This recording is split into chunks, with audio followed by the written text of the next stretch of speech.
Okay, National Content Review. It is July 21st. We're going to rock and roll it. Let's start with property ownership. And I do think that maybe it would be wise for us to review those surface rights that come with real estate. This is at the bottom of page 4. And I'm going to just break down riparian versus littoral rights. Now, I've shared with you the way that I remember this is riparian is rivers or smaller. Littoral is lakes or larger. So oceans, the sea, the Great Lakes, whatever. I think if you've got an exam question around littoral rights, it's going to be that beachfront property. Where is the property line? And remember, that's at the high tide or high water mark. So dry sand, wet sand, water, it's at where the wet sand is the high tide mark. Okay. Then riparian rights as rivers or smaller. I want you to think about what kind of river we're dealing with or what type of water source. If it is a federally owned water source, that's what I'm going to call it, like the mighty Mississippi, that property owner is going to just own the banks of the river because they don't control that water source. But if we've got neighbors that have a stream of water that go through our property line, we're most likely going to own to the center of that water source is where our actual property line is going to be. But what they might ask you on the exam is how do you navigate down that river in your boat? Do you have to just stay on your side of the water? That would be impossible. We can't just draw a string, a red string that curves through it, which means we can float all over that river, but we couldn't put a dock in on your side, and you can't put a dock in on mine. So you might have something that's related to that in terms of can you float wherever? Yeah, because it's really hard to control that on water. But you just wouldn't build a dock on the opposite side where it's not your property line. I think that's where they'll go with that on you if you have it come up. Where I do absolutely think you've got an opportunity if we turn the page to 5 is doctrine of prior appropriation.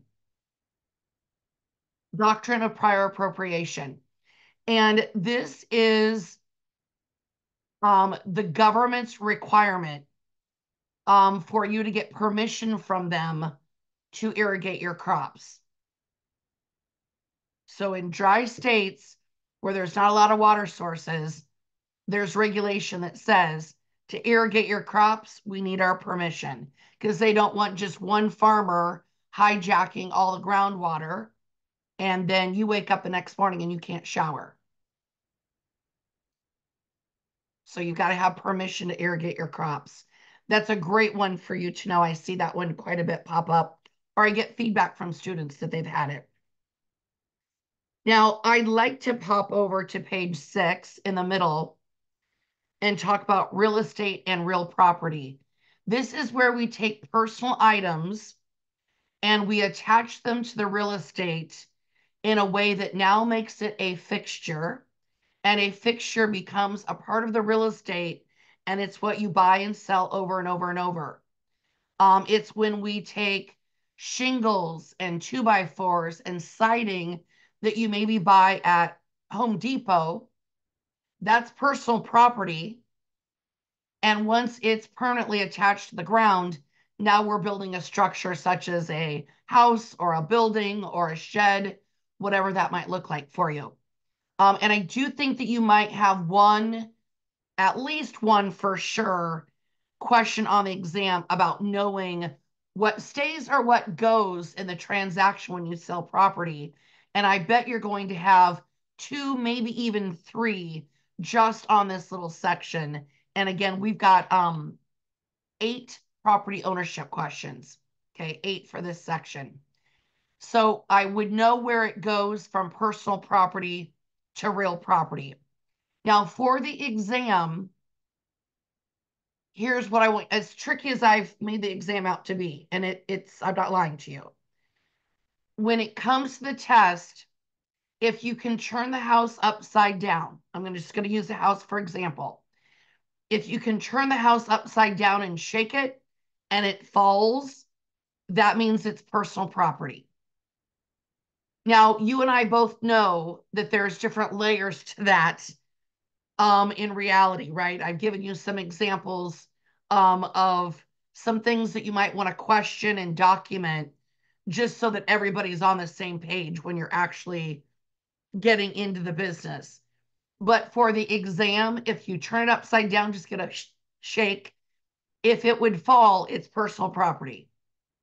I do think that that will help you navigate through this exam. Personal property, just in case, again, there in the middle of page 6, I would know the term chattel. That is a fancy word for personal property. And the way I remember that is children and cattle. That's yours. That's not real estate. You take those with you when you go. Now, I've had sellers threaten to leave their children behind, but no, no. And then in terms of a fixture, think about a question that might be styled like a custom built piece of furniture that fits into like a little alcove in a dining room or a little setback area. It fits perfectly in there. Does it stay or does it go? Well, just because it was custom built doesn't mean that it stays. We've also got to think about how it's permanently attached. So if it's freestanding, it's personal property. Okay. The next layer of that I think that they're going to take you down is knowing about these different types of plants on page 7. The perennial or the annual. The perennial regrows itself every year. Shrubs, bushes, trees, grass. Poison ivy in my case. Can't get rid of it. Um, Annuals, you've got to replant every year. And you know, in Iowa, crops, corn and soybeans, that's an annual. That's personal property. We've got to regrow that every year. So let me give you a couple of test questions there. Which of the following is personal property? Crops, trees, sidewalks, or shrubs? And that's the one where I said, we all know that crops is the right answer. I just gave it to you. But a lot of people breeze through that question and answer sidewalks because it's different than the other 3. And if you do that, you will get it wrong. Okay, so that's what I call Sesame Street brain. Like, you're just looking for the one thing that doesn't match. One of these things is not like the other. One of these things just isn't the same. If you remember those days when you were a kiddo, don't fall for that. The answer is crops. The other one that I've seen, and I've only got 3 out of the 4 test options, asked about which of the following is personal property: an antique rose bush, wrought iron bench, or a geothermal furnace. And I think that's a great example, even though I can't remember the 4th option that I've seen. That is one where be careful of the adjectives. Don't let antique rosebush confuse you. It's a bush. Perennial, stays, right? Geothermal furnace, doesn't matter what kind it is, it's a furnace. That becomes a fixture. So the personal property on that one would be the wrought iron bench. It might be the heaviest, might be heavy, may not be fun to move, but it is personal property. And then last but not least is trade fixture. I did not make up a name to this. So I know that it can be confusing because I've just told you a fixture is permanent. But a trade fixture, underline, it is personal property. It's a chattel. But a trade fixture is not something that goes in your house. It is for the course of doing business. So it's anytime a business comes in. I think the example I gave you was my beauty operator, right? When she cuts my hair and she wants that hydraulic chair to go up, that's got to be mounted to the floor. We don't want that to fall over. That would be terrible liability for her. That's permanently anchored. But does that mean that her landlord now owns all those chairs because she permanently screwed them in the floor? No, no. That's a trade fixture for her. She just has them installed for the course of doing business. When her lease is up, she will take those with her when she goes.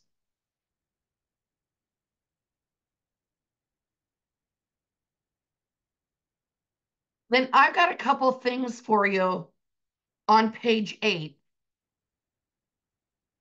And I kind of want you to know that I think it might be wise for you to know the definition of homestead. Kind of in the middle of page 8 under legal life estate. Homestead is that's usually created by some sort of state law.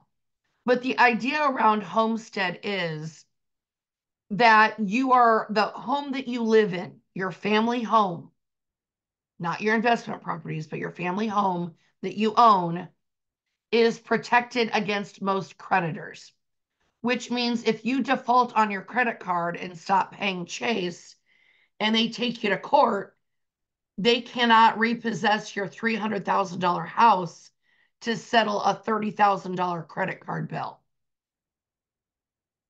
Now, the reason it says most creditors is obviously if you get a loan from a bank in exchange to buy that house, we call that a mortgage, then the whole concept of that is pay, stay. And if you default on the loan, the house was used as collateral to repay that debt, then they'll take you through foreclosure. Okay, so that's why it says most creditors. But that might be a good just vocabulary one that could pop up. Now on page 9, man, if you don't have one or two questions around joint tenancy right there at the top, I'm going to throw a fit. I've got no one to throw a fit to. But I think you're going to have questions around joint tenancy. Now, the two that kind of like pit against each other is joint tenancy and tenants in common. But I think that joint tenancy is number one, the most common that we use. I'm not an attorney, it's just the one that I see. And the one that I think that you're also going to be tested on. Now, remember how I've been coaching you guys that when you get to the test center, your brain does some really weird things. Here's another one. Joint tenancy, they might say the words joint tenant. Don't let just that slight variation between tenant and tenancy throw you for a loop. It's the same thing. It's just worded a little bit different.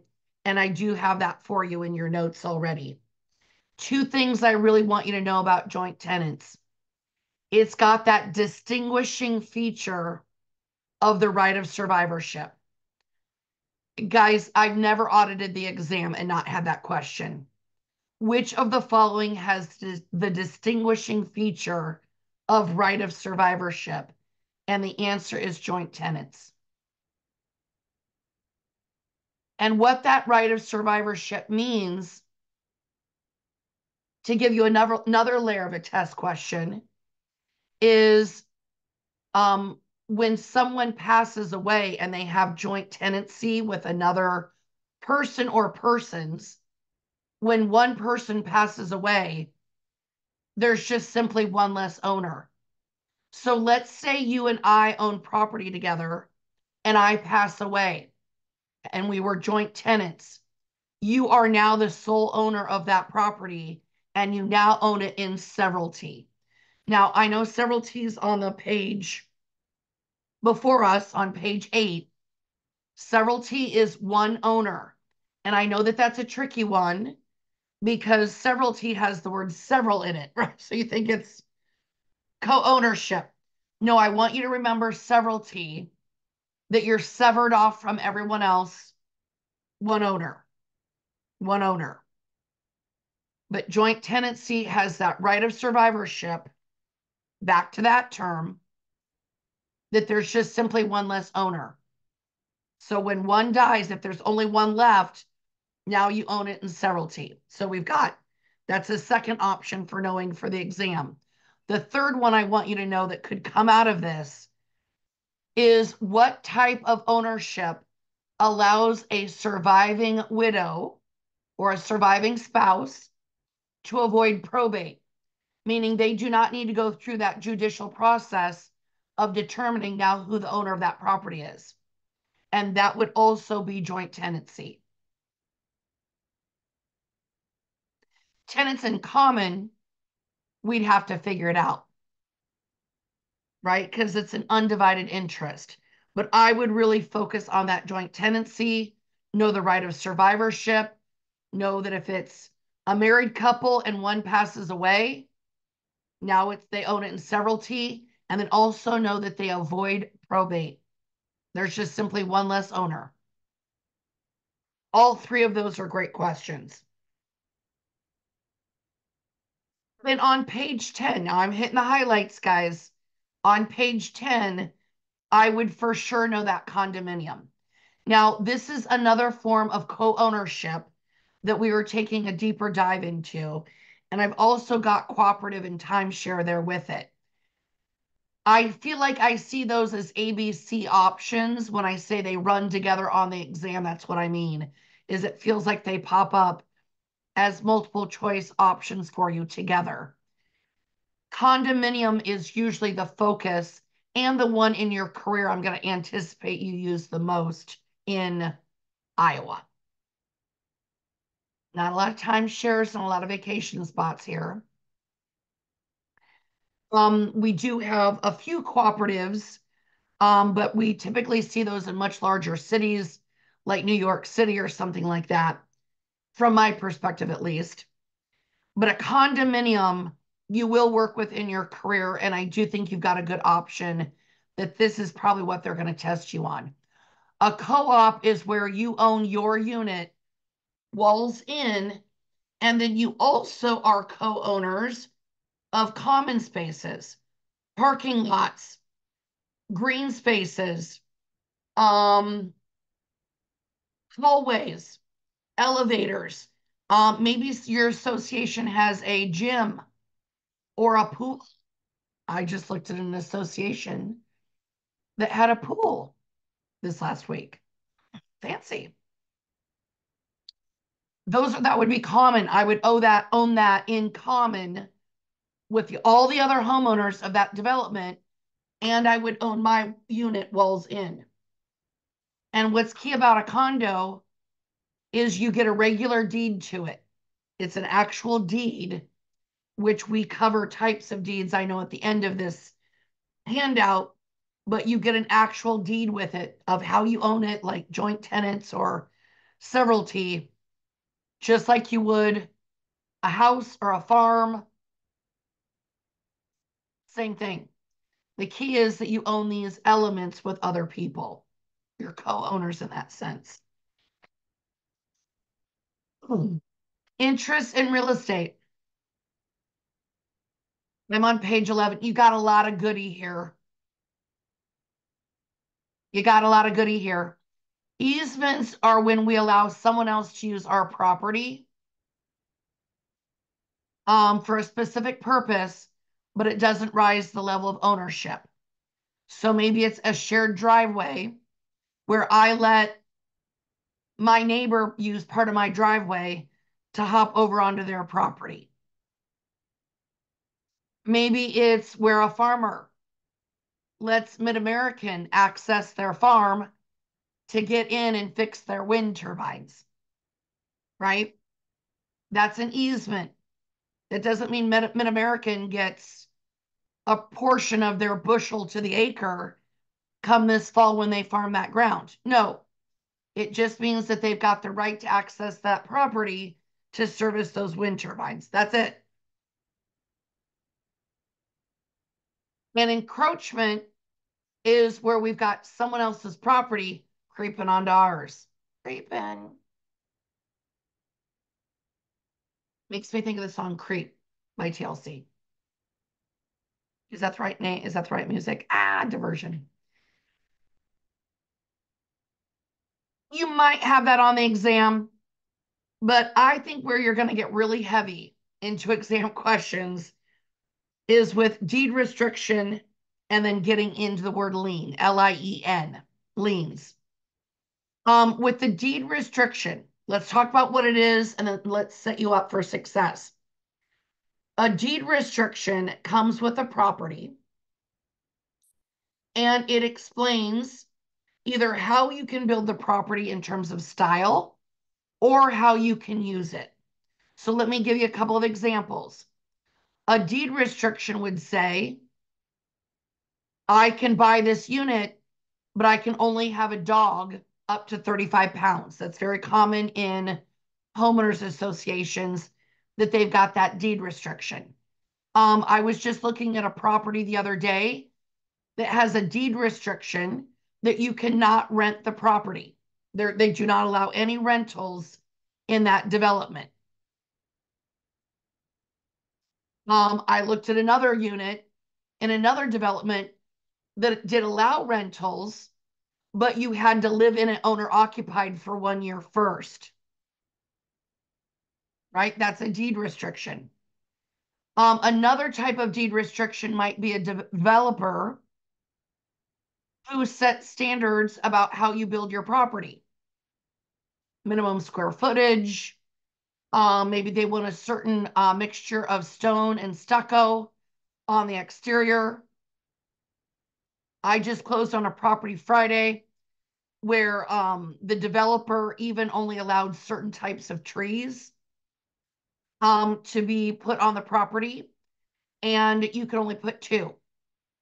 So it was type and number, and that's so that somebody doesn't plant a tree right up next to someone's property line, and then it grow and maybe somebody didn't want shade on their lot. I don't know. These deed restrictions are typically created by a developer. And then once the developer sells all those lots to either builders or homeowners, maybe they're selling directly to property owners, then that will form and the homeowners will now be in charge of a lot of these deed restrictions. So know who manages it.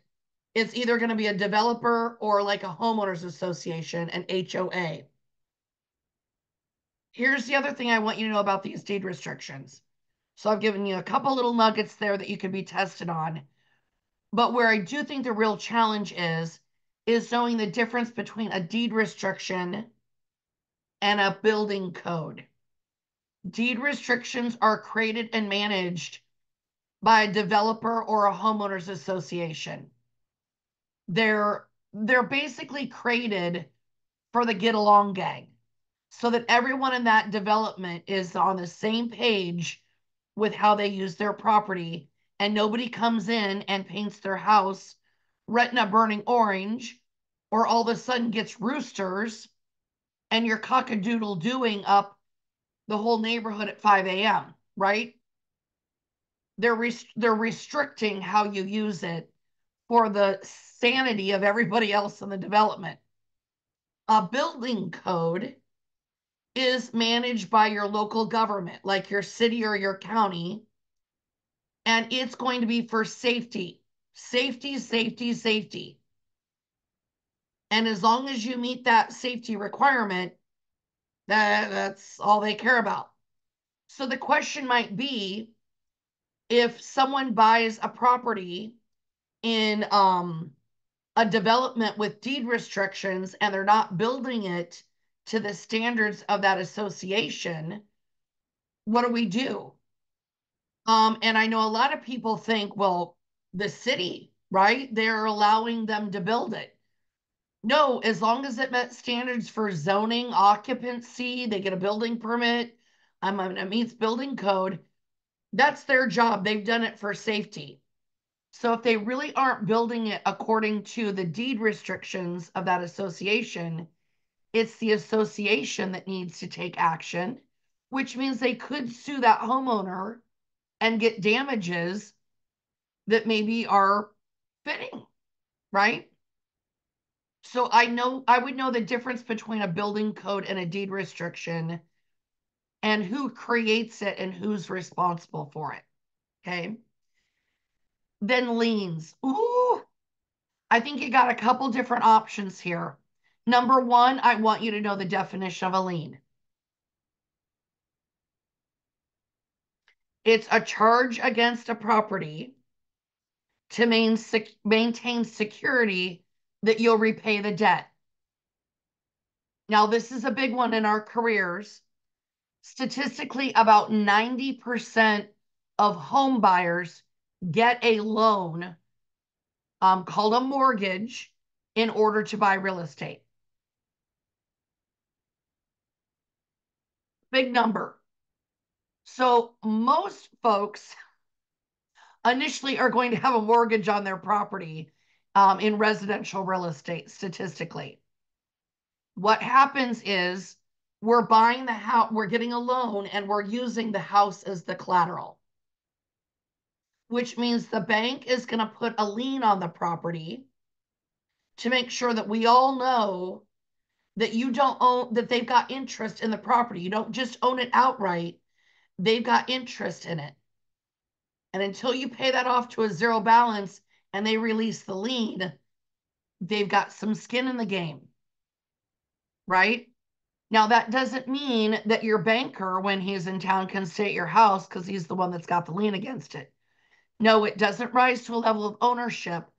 It's a level of interest, which means if you don't do what you've agreed to do to repay that loan, there's consequences. What's that consequence? Foreclosure.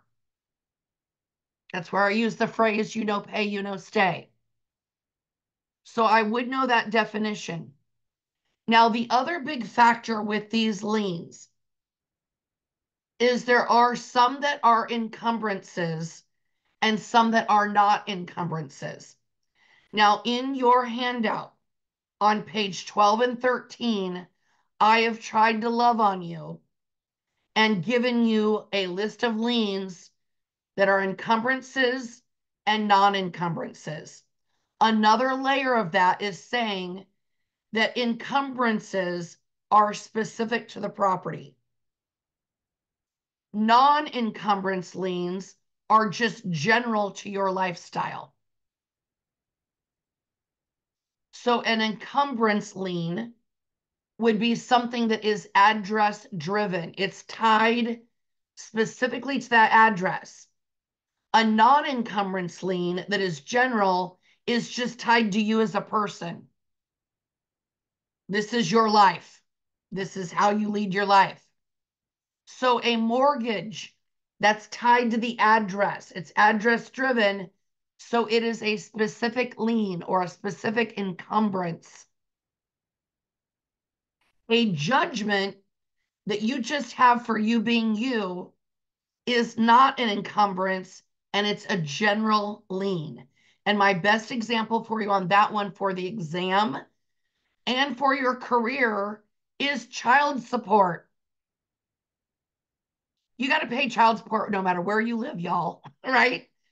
That's just general to how you live your lifestyle. That's just your life. This is your life. You pay child support. You went to court and someone said, yeah, you got to pay it. And yeah, by the way, here's how much,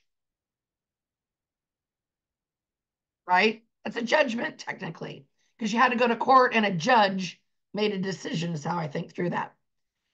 So a specific lien is going to be tied to the address, like a mortgage, taxes, utilities, a home equity line of credit that's attached to the property, a mechanic's lien.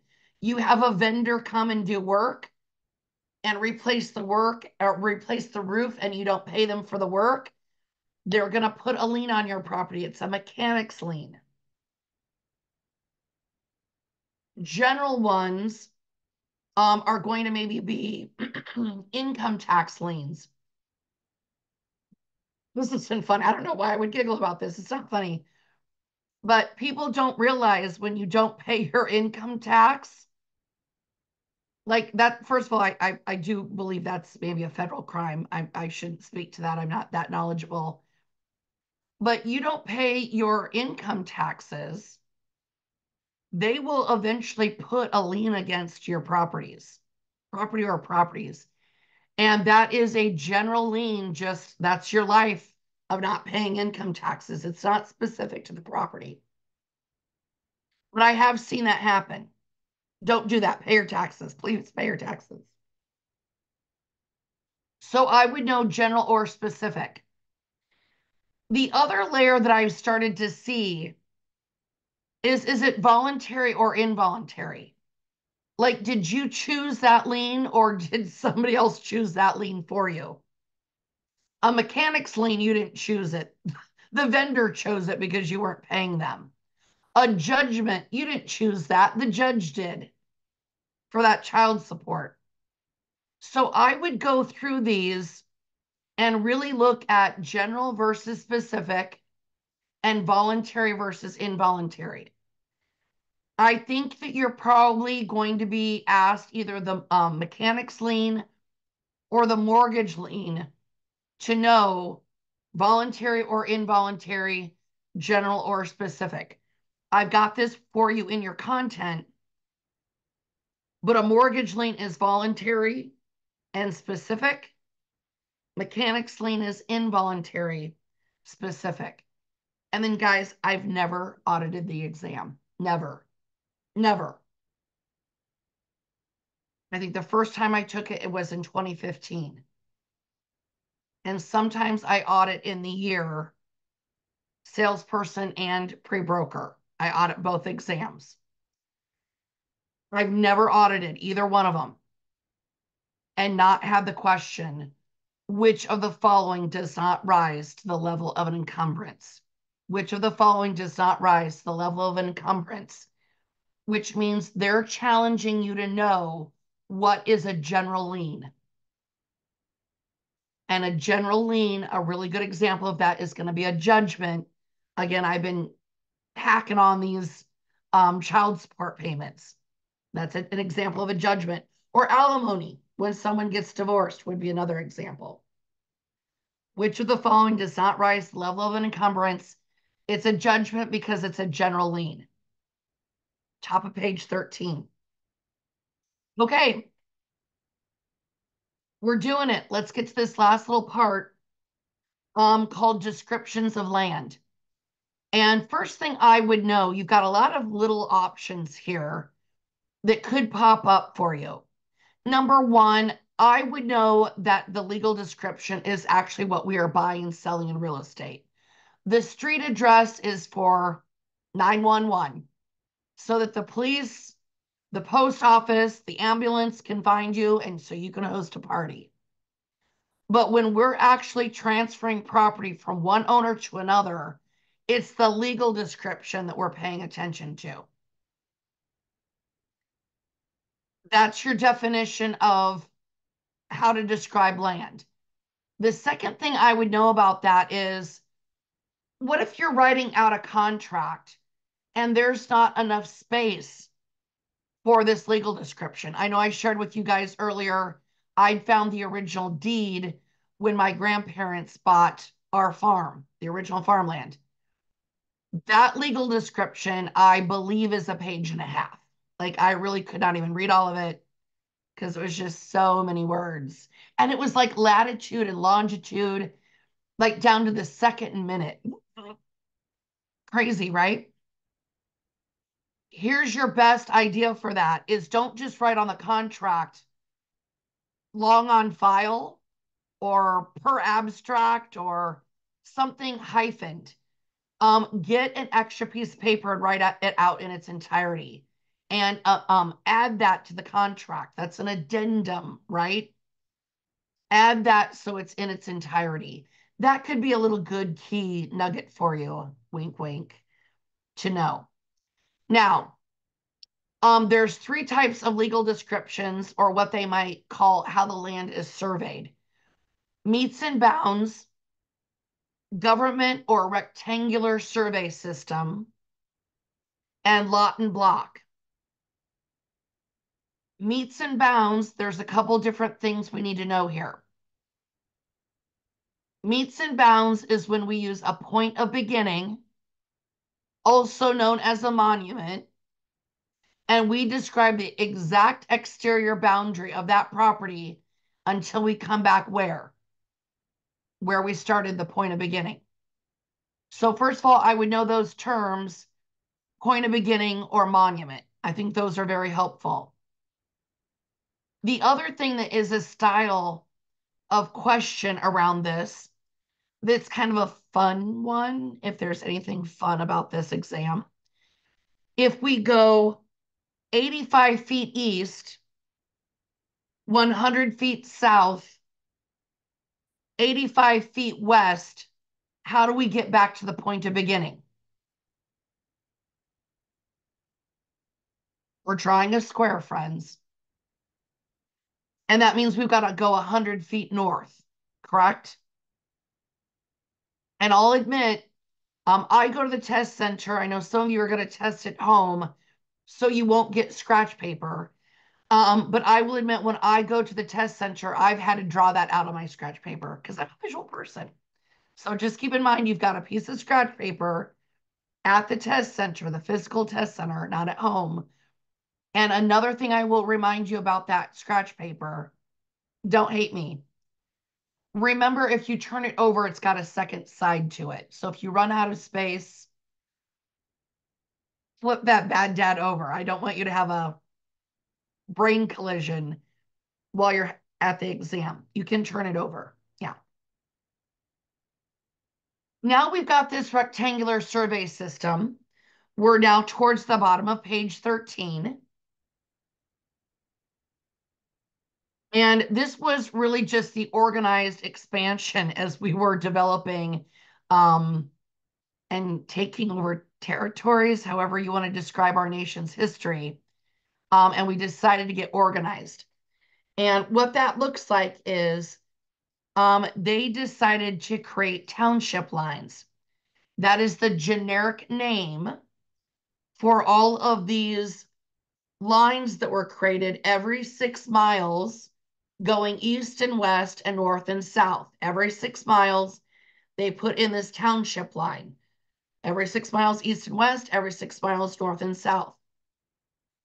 And where those lines met, created these 6 by 6 mile little pockets of land known as townships. I've got a picture of a township for you on page 14. Now, what I would maybe know for the exam, just in case, are the terms tiers and ranges. These are specific names for these township lines. Tiers go east and west. Ranges go north and south. And the way I remember that is the T, the top of the T. Make that an arrow so that you know that it goes east and west. Range, I use the side of that R, make that into an arrow. That's my reminder that that goes north and south. So township lines is the generic name. Tiers and ranges are where we get more specific. But it's all based on this 6 mile, every 6 mile pattern. Now let's dive in a little bit deeper because here's what I think you're going to need to know. There are 36 sections to a township. One township then is a square mile. A square mile has 640 acres. And let's tune into this. Each acre is 43,560 square feet. Now, if you're going to be testing, I always, when I go to the test center, I just write that number down in the little corner before I even start the exam. That way, if my brain goes cuckoo for Cocoa Puffs and I'm a little anxious, I'm not trying to decide, oh my gosh, is there a niner in there? Like what's happening? So I like to write it down, but I do think that there's a good chance that you'll need it. And I think that it would be that question styled, which we call the Lee Schaefer question. Lee Schaefer is building a building, 20,000 square feet, and needs to put it on a lot 3 times its size how many acres does he need to purchase?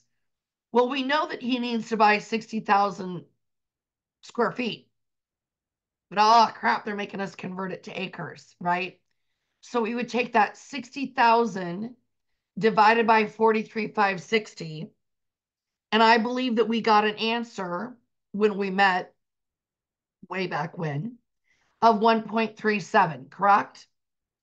But remember, on the exam, they're not going to give you that exact number. No, why would they do something sweet like that?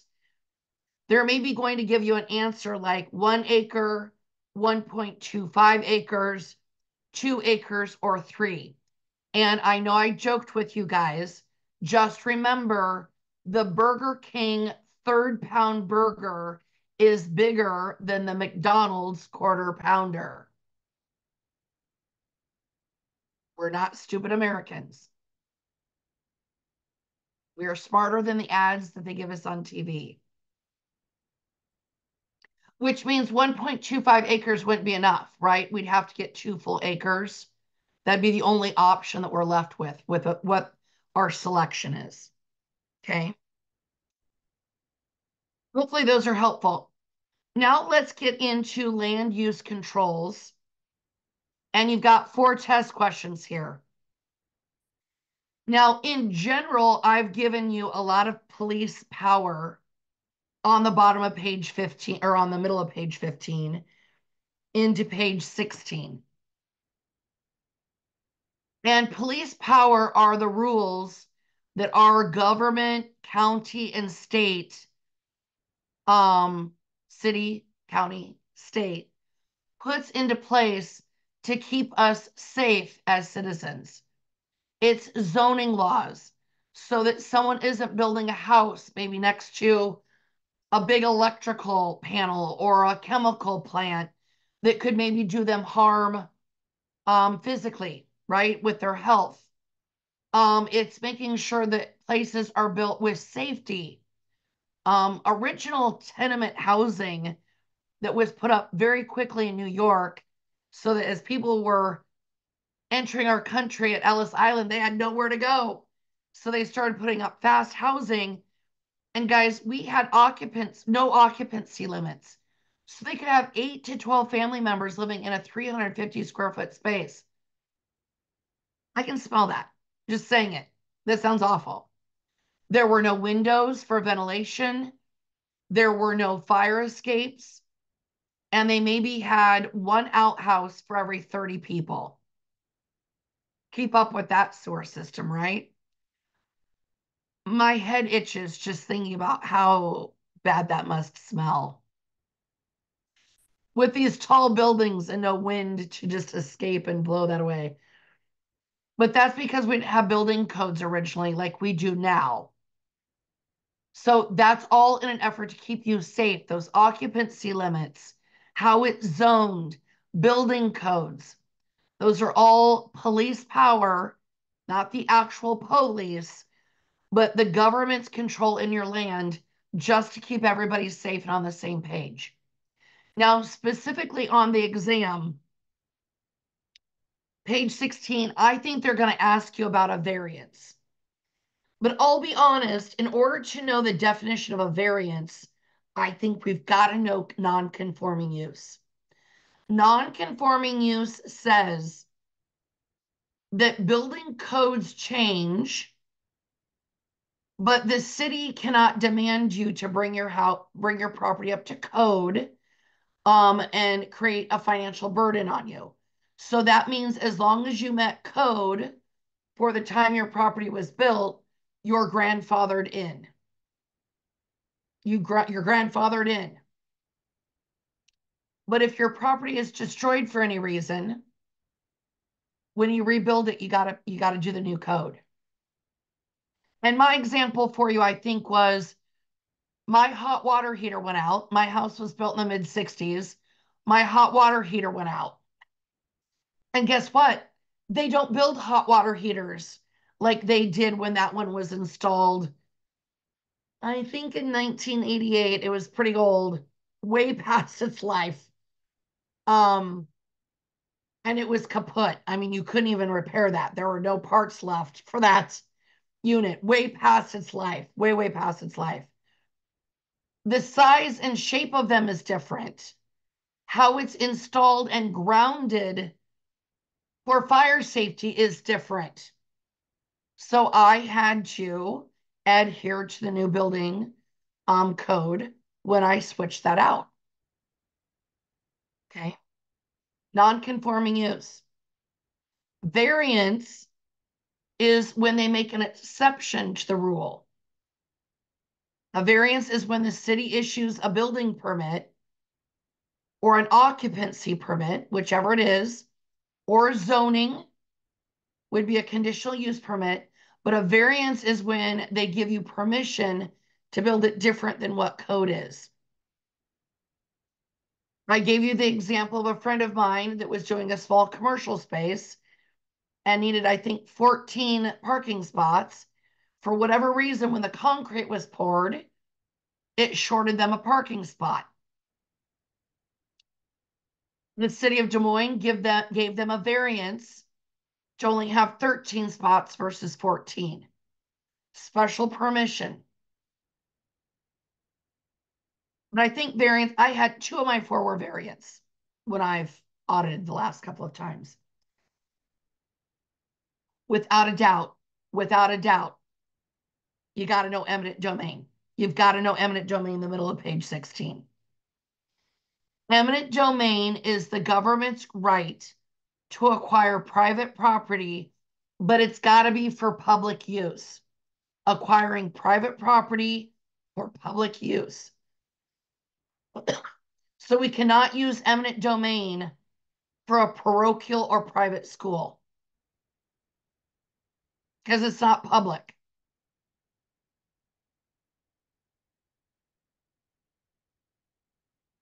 Another government control is taxation. Property taxes, special assessments, transfer tax stamps, and exchanges.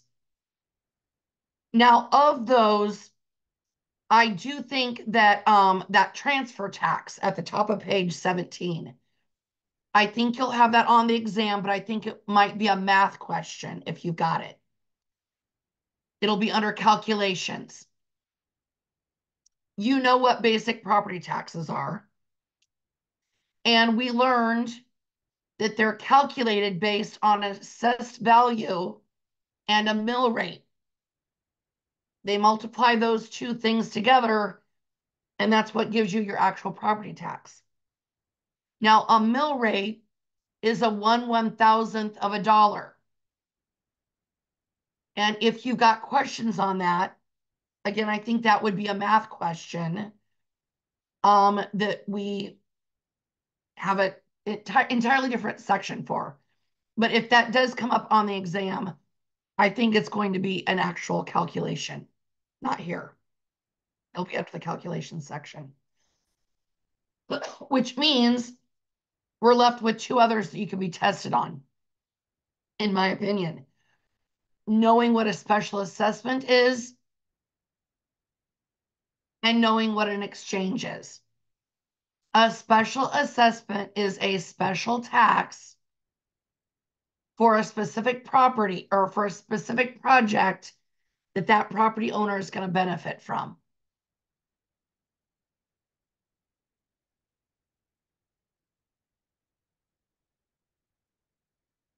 We put in sidewalks.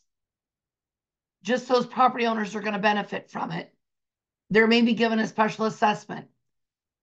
I lived in a townhome association one time, and there were 11 buildings. My building needed the roof replaced. And we did not have enough money in our bank account as an association to replace it. So everyone in that building got a special assessment because we were the ones that were benefiting from having that roof replaced. And I think we had a special assessment above and beyond our HOA dues and our property taxes of $1,000 that year. and they let us break it down into payments, but it was special to us because we were the property owners benefiting from that new roof.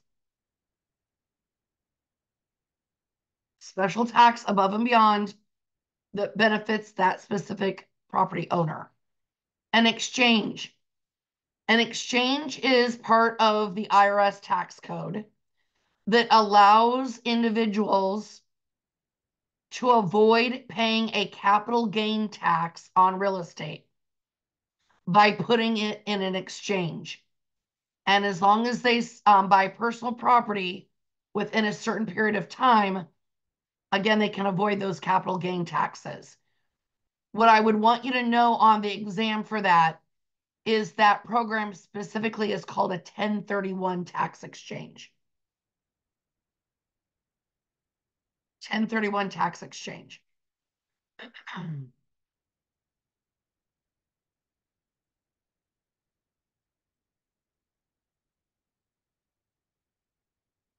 Now we're on to valuation and market analysis. This is our fancy way of saying appraisals. Page 18, you've got 6 test questions on this subject. And the first thing I want to make sure that you know is the definition of an appraisal. It's an opinion of market value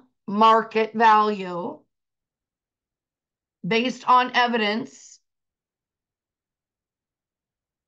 done by a licensed appraiser. But it's an opinion of market value. Market value.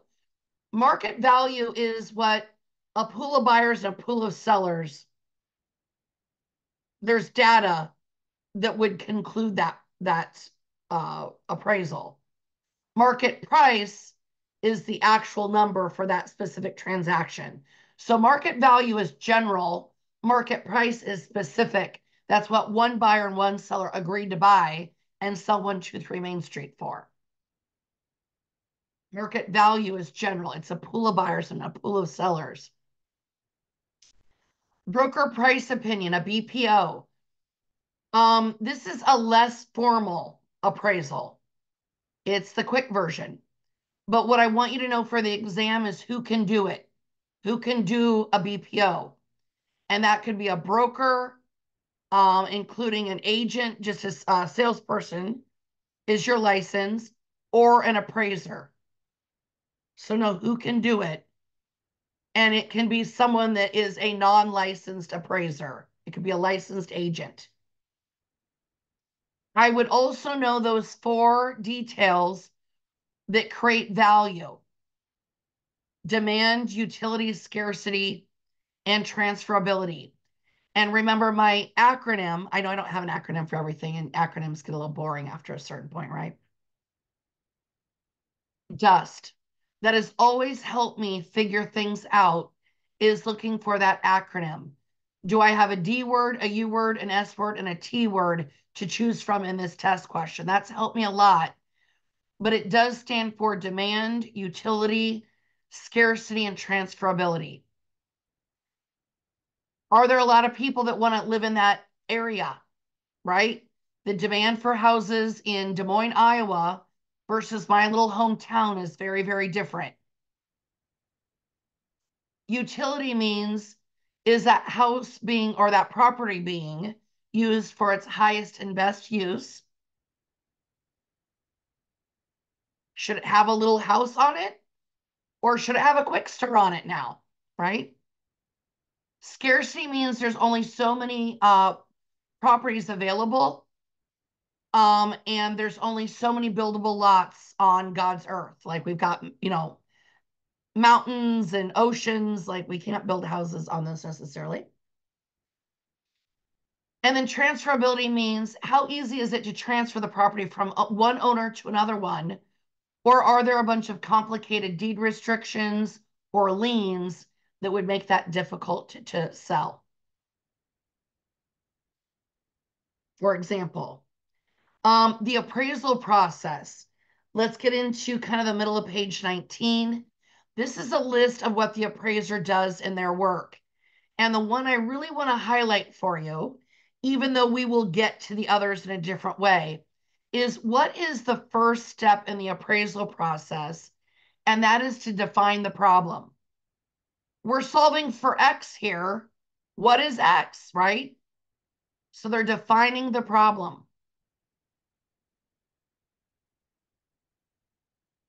Then under the uniform appraisal report, that's that Fannie Mae 1040. And you could Google that if you wanted to, but that's the appraisals report that they've got to fill out. It's a standard form to fill out. The basic form is 6 pages. By the time an appraiser does all of their attachments and write-ups, it's probably at least 30, 50, maybe more, like 50 to 70 pages long. But as you're going through this, and it talks about what they've got to do in this appraisal report, it says subject property must be in the same neighborhood as comparable properties, and comparable properties used must have sold within 12 months. So if you got a test question about what is the best comparable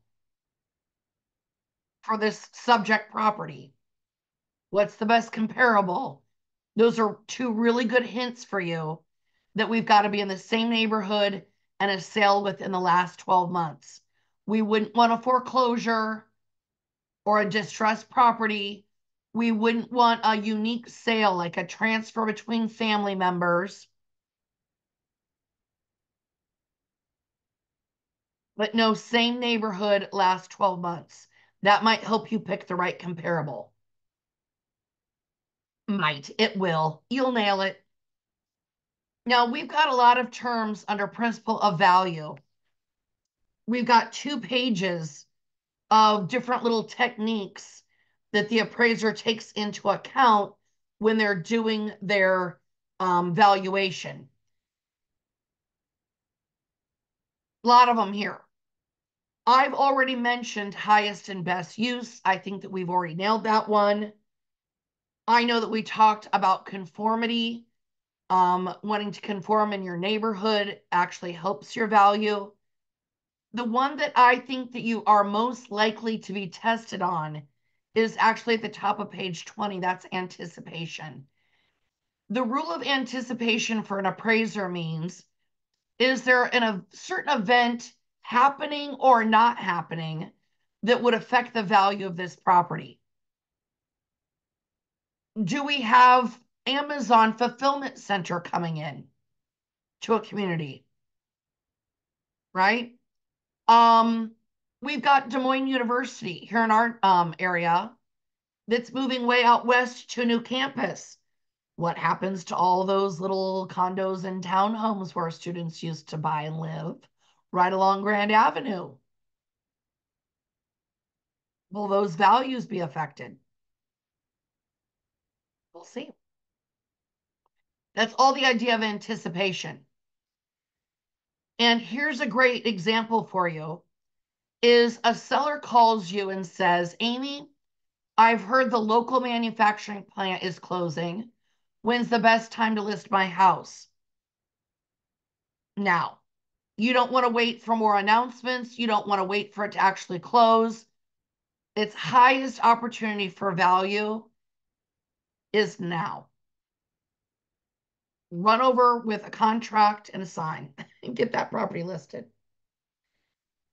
We've got 3 value approaches starting on page 22. This sales comparison one is going to be the most popular, and it's going to be the one you use mostly in your career as a real estate agent. But this is probably the most common appraiser technique because it works for the majority of the properties out there. The cost approach that starts at the bottom of page 22 is going to be good for really unique real estate, probably commercial or industrial. And the income approach that's on page 23 is going to be good for rental properties, like apartment buildings, multi-unit apartment buildings, multi-unit rentals, commercial or residential. I should just say apartment. Large commercial or residential dwellings with multiple units. The sales comparison is going to be the most common. My reminder is when you're working with this method, you always make the adjustments to the comparables, not to the subject that you're looking to price. That's a good clue. Then I've given you this great example right here in the middle of page 22. A 3-bedroom home recently sold for $180,000. What's the most likely sales price for a 2-bedroom home with fireplace if we know a 3rd bedroom is worth $5,000 and a fireplace is worth $2,000? So our job is to make adjustments to the sold property, the comparable, not the subject. And this sold one sold for 180. We got to make it look like a 2-bedroom. So we would subtract 5,000, and then we've got to make it look like it's got a fireplace. So we would add in 2,000. That would then give us an adjusted price of 177,000. Great concept. I know I just made you do math there. That's actually a valuation question, probably not a calculation one. Cost approach. I'm in the middle of page 23. I think what you need to know for this is those 3 different types of depreciation: physical deterioration, functional obsolescence, exterior obsolescence. Physical deterioration is going to be basic wear and tear. It's curable. The word that I think I had you write down was curable. I can solve this. I can solve it. Functional obsolescence is going to be incurable, meaning it's got a design that is undesirable and there's no way to fix it. Right? It's a bedroom where you walk up, 2 bedrooms where you got to walk through 1 bedroom to get to another bedroom. And there's no place to do an expansion of that house and add more square footage. You cannot fix it. And it probably would not be worth the investment even if you could. It's incurable. Exterior obsolescence might also be known on the exam as economic obsolescence, but it's going to be something off of the property. You can't control it, but it does affect your value. It might be a nuisance property. It might be a house that overlooks commercial for some reason. It's the last house standing, in the development. Something like that, but it's something off property that you can't control that affects your value. I don't think you're probably going to have anything about capitalization rates on your exam, but if you do, it's going to be math, which I've given you in the calculation section. That's probably going to be best for you to review on your own with that cheat sheet I gave you. That has all the answers written in red. That's probably going to be the best way for you to review that last section, is with that cheat sheet on your own. But that's handled there. I do think you need to know the term reconciliation at the bottom of page 24. This is maybe kind of one of the last steps of the process, but an appraiser is going to reconcile and determine and defend what part of his research has the most influence on the question of what's the value of this property.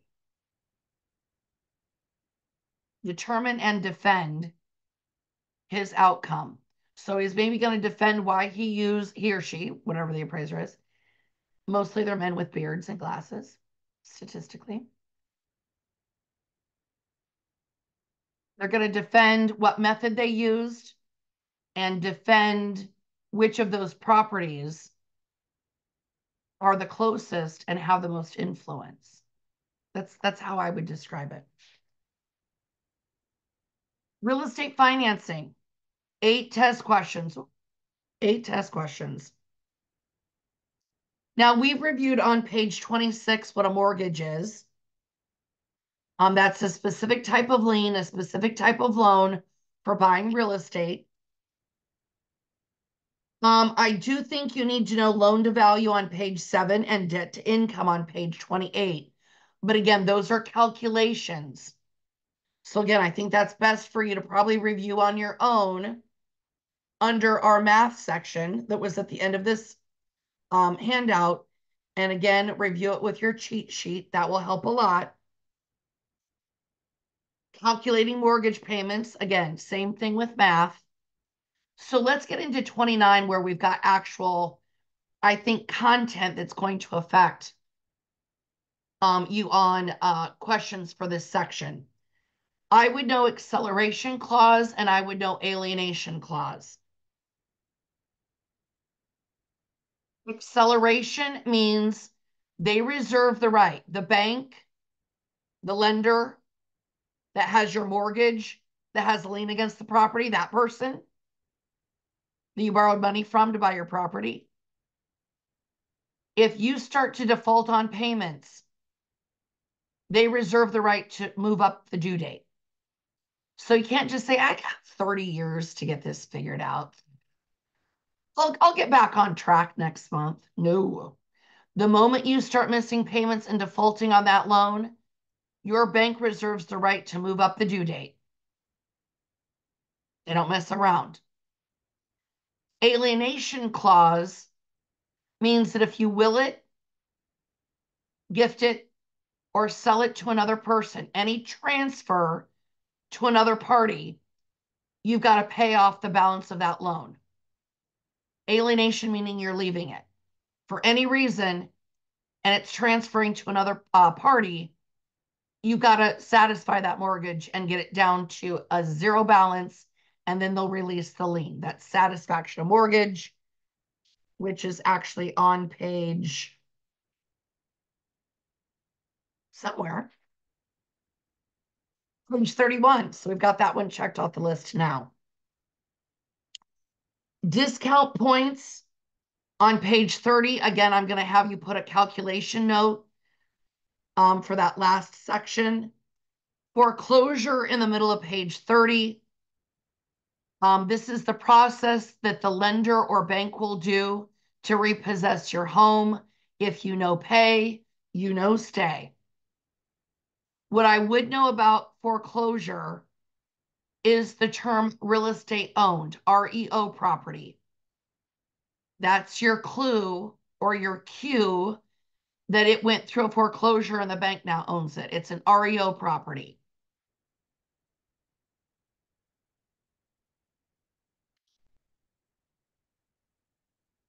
And then on page 31, yeah, honey. Sorry, you may find this entertaining. I made a note for myself on this, and I wrote REO Speedwagon's greatest hit. You no pay, you no stay. That's their new song. I don't know. Fun. That's better than the Sugar Daddy questions. Yeah, no, that's a good one. REO Speedwagon, their new hit. You no pay, you no stay. Foreclosure. I love it. Page 31. Don't you love how we try to cement these things? Short sale is another good one for you to know for the exam. A short sale is not short on time, it's short on funds. That's when the seller or the property owner owes $100,000 to the bank, but for whatever reason, the property is only worth $80,000. Where we really had short sales was during the mortgage crisis of, they say 08, but trust me, I started feeling it in 2006. I just didn't know what it meant. We had a flood of people default, and because we had so much inventory available, prices went down because of supply and demand. The demand was low, the supply was high, prices went down. And a lot of people then were upside down in what they owed to the bank versus what their property is worth. Now, we don't have that in this market. We actually are still seeing prices increase pretty steadily. But every once in a while, I still do catch a short sale, and it's usually where someone has not taken care of their property. I mean, they have. Is it okay if I say trashed it? They've taken out flooring and not replaced it. I remember one of the first foreclosures I went to look at, or first short sales that I went to look at, they had a um office chair hanging from the tree in the front yard. What? And I saw that, and right, that should have been my first clue that I was stepping into a hot mess express. And it was bad. It was really bad. They just had completely not taken care of the property. They'd not taken out even garbage on a regular basis, and that got critters up into the attic. They had raccoons giving birth up there. They'd gotten into a vent through the outside faucet, right? Carolina, like, and I thought, can't I be too pretty for this listing? Can't I have some reason to not be here and expose myself to this crazy situation? But that's the office chair hanging from the front tree should have been clue to young agent Amy. And it was. But that was a short sale, not because of the market, but because those folks did for whatever reason, and bless their hearts, they maybe had a true life experience that prevented them from doing these things. But horrible damage to the property. That's short sale. We're selling it short on funds. Oh, the other one to know about that is they don't get a 1099. They don't get taxed on that forgiven amount. President Obama made a law around that, somewhere around there. Amortized loans. This means that the property payments, or the mortgage payments for principal and interest, are the same every month for the entire length of the loan. It's a fixed rate. It's a fixed interest rate. You've got conventional, FHA, and VA are your tops. Now, for a conventional loan, what I want you to know about that one is that private mortgage insurance. Anytime we put less than 20% down on a conventional mortgage, you can put as little as 5%. I've seen some conventional mortgages out there for 3% down. So you don't have to put 20% down. Don't let your Uncle Bob convince you of that at the next family reunion. Um, it's just that if you put less than 20% down, you got to do this private mortgage insurance. And the question on the exam is going to be, what does that private mortgage insurance cover? Well, the buyer or borrower that's borrowing money is the one that pays for it, but it protects the bank in case they default on their loan. Again, it's not like Aflac that if they lose their job, they can call on this PMI insurance, this private mortgage insurance. No, it's if they default, it actually protects the bank. FHA loans, again, for the exam, I want you to use these words, FHA insured.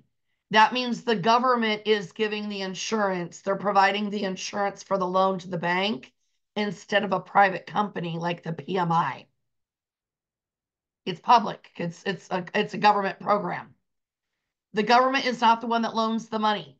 No, no, no. You're getting that from a regular bank, credit union, mortgage banker. It's the insurance is coming from the government. That's why I want you to use the words FHA insured, and then you'll never use that again once you get your license. You'll just say FHA loan. I would review, though, that comment where it says they're designed for low to moderate income borrowers. requiring a lower minimum down payment and lower credit scores than conventional loans. That's a good tip for you. The VA guaranteed loan is for our veterans. And again, it's a government insured loan. It's a veteran benefit. And I would make sure that you know that term CRV, Certificate of Reasonable Value. Easy way for me to describe that is that's their version of an appraisal. But know that a CRV is specifically for a VA loan.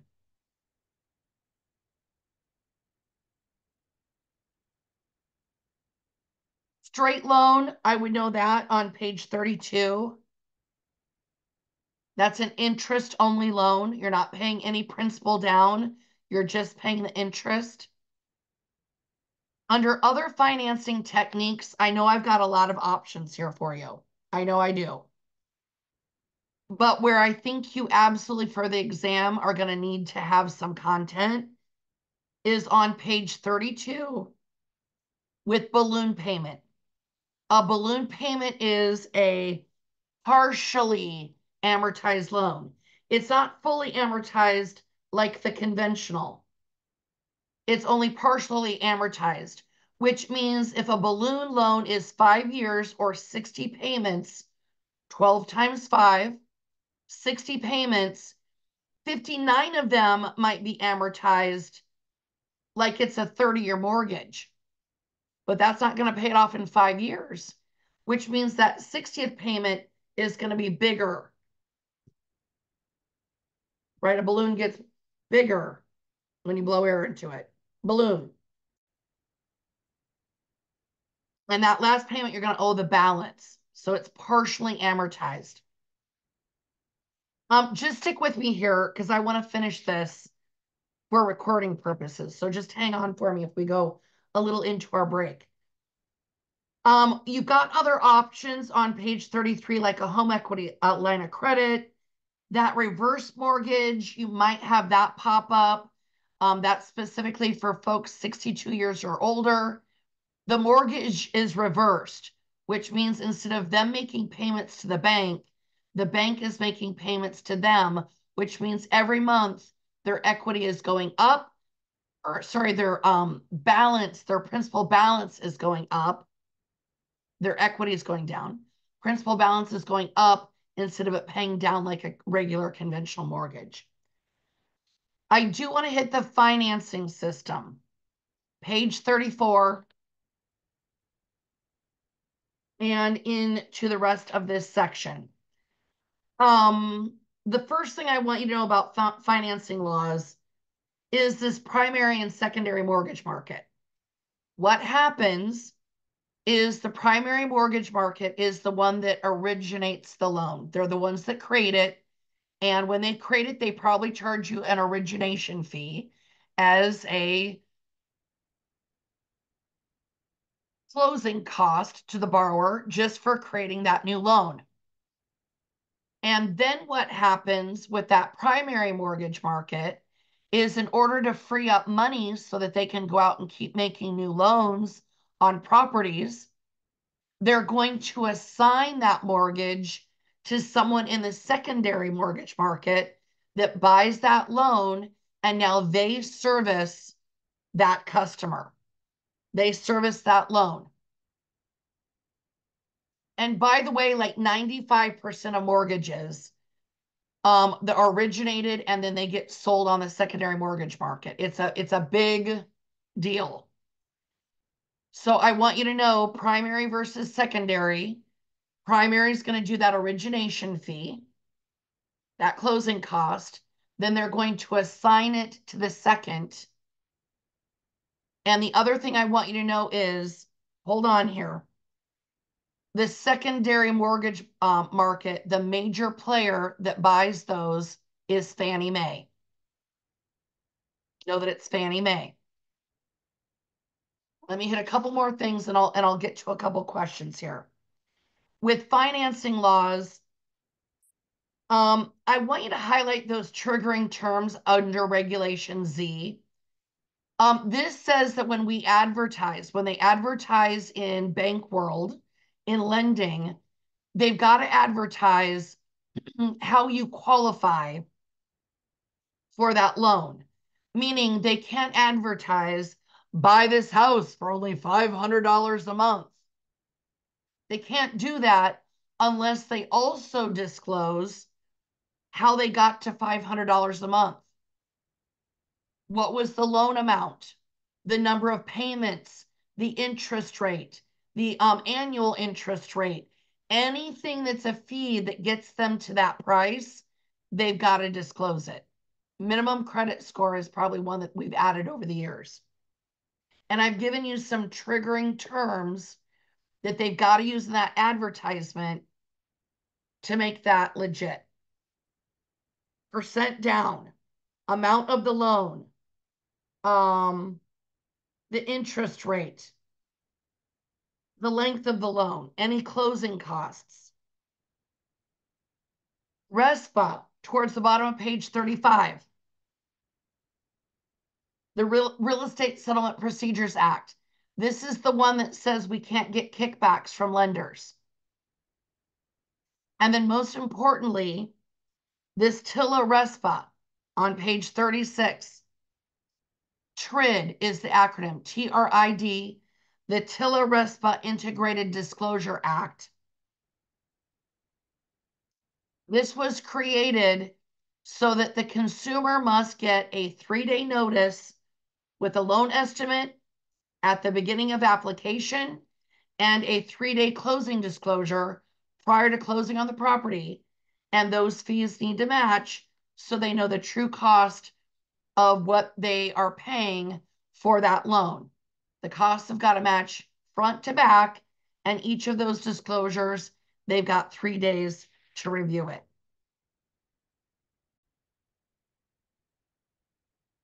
Okay, we're now back and we're ready for principles of agency. This starts on page 37. And remember, this is one of my big dogs in terms of what should I study, Amy? I don't know where to focus. I hate math, whatever. I'm just not understanding this. This is one of my top 3 that you've got to nail, or I think you're really going to have a hard time passing the exam. 10 test questions, and then just to forecast, you're going to have another 5, I believe, or maybe I think it's 6. Sorry, 6 on the state exam of agency questions as well. And a lot of what we learn in here is a good foundation of what you're going to be tested on with the state exam. So this is very impactful for you. I think you're going to need to get at least 7 of the 10 right on the exam, or you're going to really struggle to pass.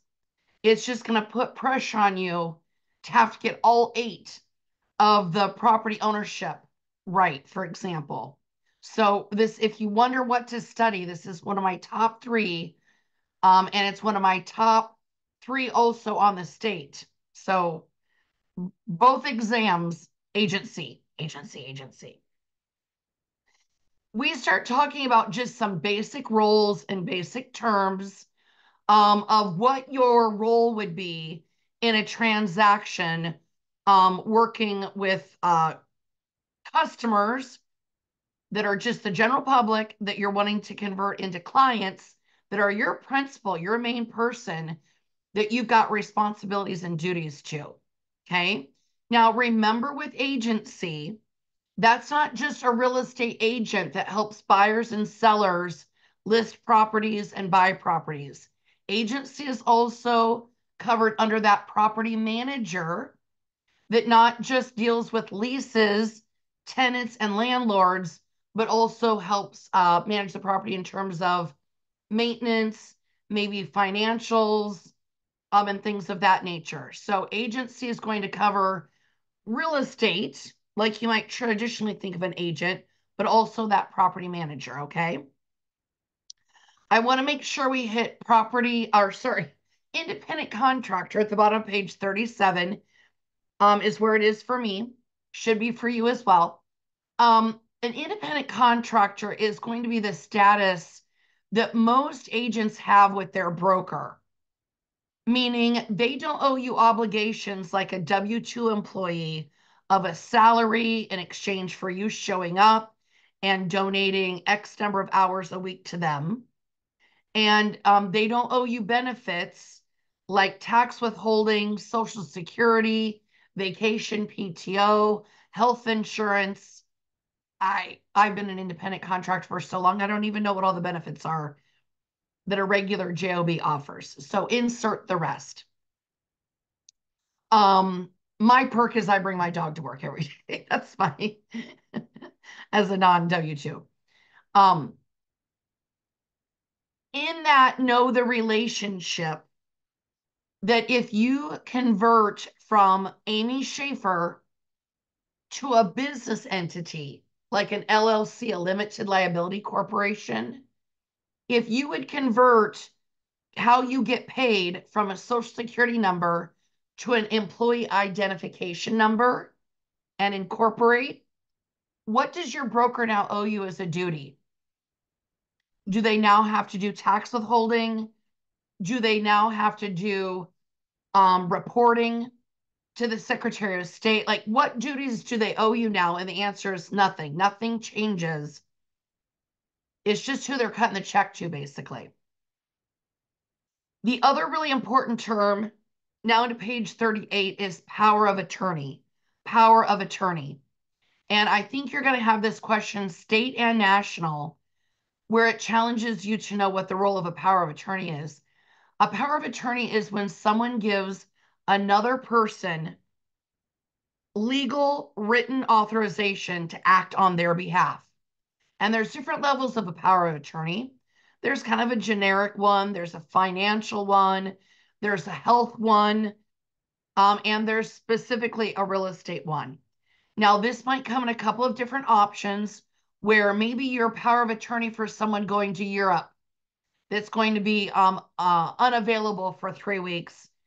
And they say, hey, sell my house as long as you get $120,000 for it. I'm good. You get an offer for $120,000. What can you do? Do you have to wait for them to return? Do you have to call their family attorney? And the answer is no, you can accept that because you've got written legal authorization to sell that property on their behalf, and you met the minimum criteria of $120,000. The other style is Amy is selling Martin's house. What is Amy's relationship to Martin? Well, if there's no agency, no real estate agent, it doesn't matter if I'm Martin's mom, sister, bestie, accountant, attorney. I've got to be power of attorney. Power of attorney, POA, is my only option. Now, I definitely think that you're going to have single and dual agency on the exam. Single agency is at the bottom of page 38. Dual is at the top of page 39. Single agency is when you represent a buyer or seller, landlord or tenant. My keyword there is or, one or the other in a single transaction. Dual agency is when you represent both in the same transaction.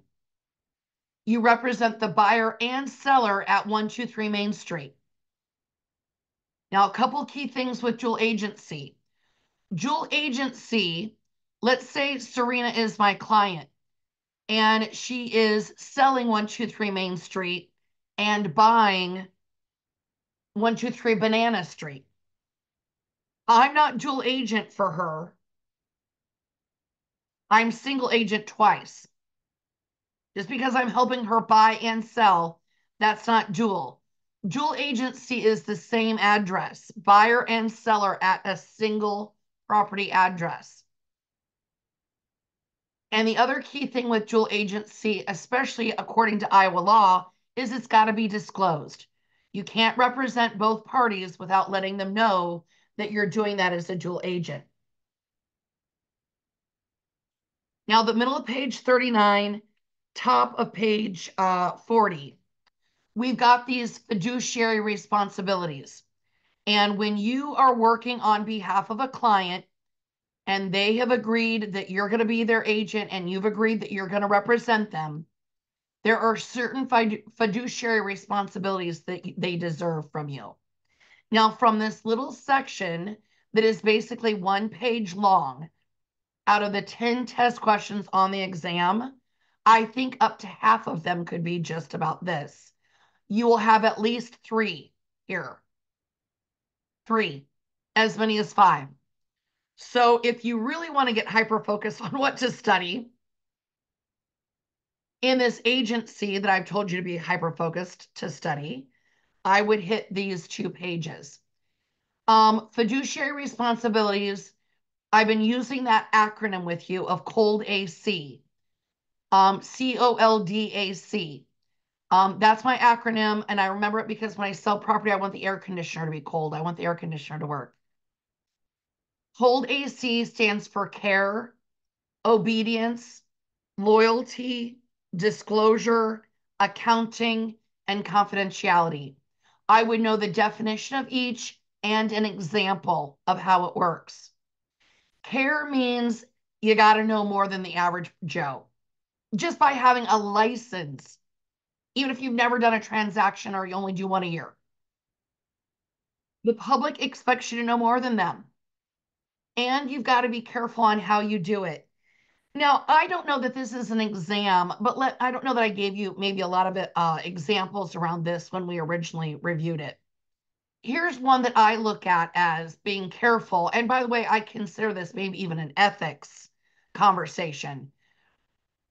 What if I met with you as a seller and I did my research and determined your house was worth $250,000? And in my conversation of setting my appointment with you, you share with me that you're also going to interview 2 other agents. I'm one of 3 agents interviewing to list your house and get hired.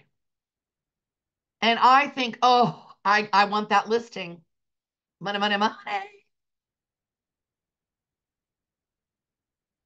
And I think, well, I know it's worth 250, but I'm going to go in there and I'm going to say, okay, Liz, what did the other agents tell you your property is worth? And Liz is going to say, oh, they told me it was between, 245 and 255. And I say, oh, well, I think it's 275. And I give her a high number just to get that listing. Is that being careful? First of all, I think maybe we're going to talk about it again during loyalty. But the care there bothers me because I've set a false expectation with Liz, correct? When I know that's not right, and I gave her a number just to try to squash my competition. That to me is reckless to do to a seller. And I'm going to maybe even put that in the unethical category, even though it's not illegal. I don't know that I'd sleep real well knowing that I did that purposefully. Obedience is the next one. And this is where we've got to follow the lawful instructions of our client. So if you've got a client that says, I want to sell my house, but don't show it to anyone with young kids. Don't show it to any families with young kids. Can I say yes to that? I cannot say yes to that because it would be violating a fair housing law. You got to be obedient. Now, the example I've given you is your seller has 35 showings and calls you and says, hey, Amy, come get this sign out of the yard. I don't want this sign up anymore. Now, there's 2 good answers to that. You would coach your seller about the benefits of having a sign in their yard because you got them 35 showings. But the reality is, you take the sign down. You take the sign down because there's no law that says you've got to have a for sale sign on the property when it's for sale. That's just your marketing. Loyalty is the next one. And that's where we put our clients' best interests above our own. Don't get commission breath. People will smell that coming a mile away.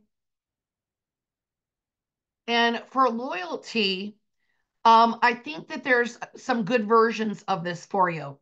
Let's say I'm showing a property to a buyer and I walk in and I'm like, hot diggity dang, this would be a great property for me to add to my investment portfolio. What do I do? And the answer is nothing. I should not compete against my own clients or against the buyer. And the version of that that they might add is portfolio of your husband, portfolio of your mother-in-law.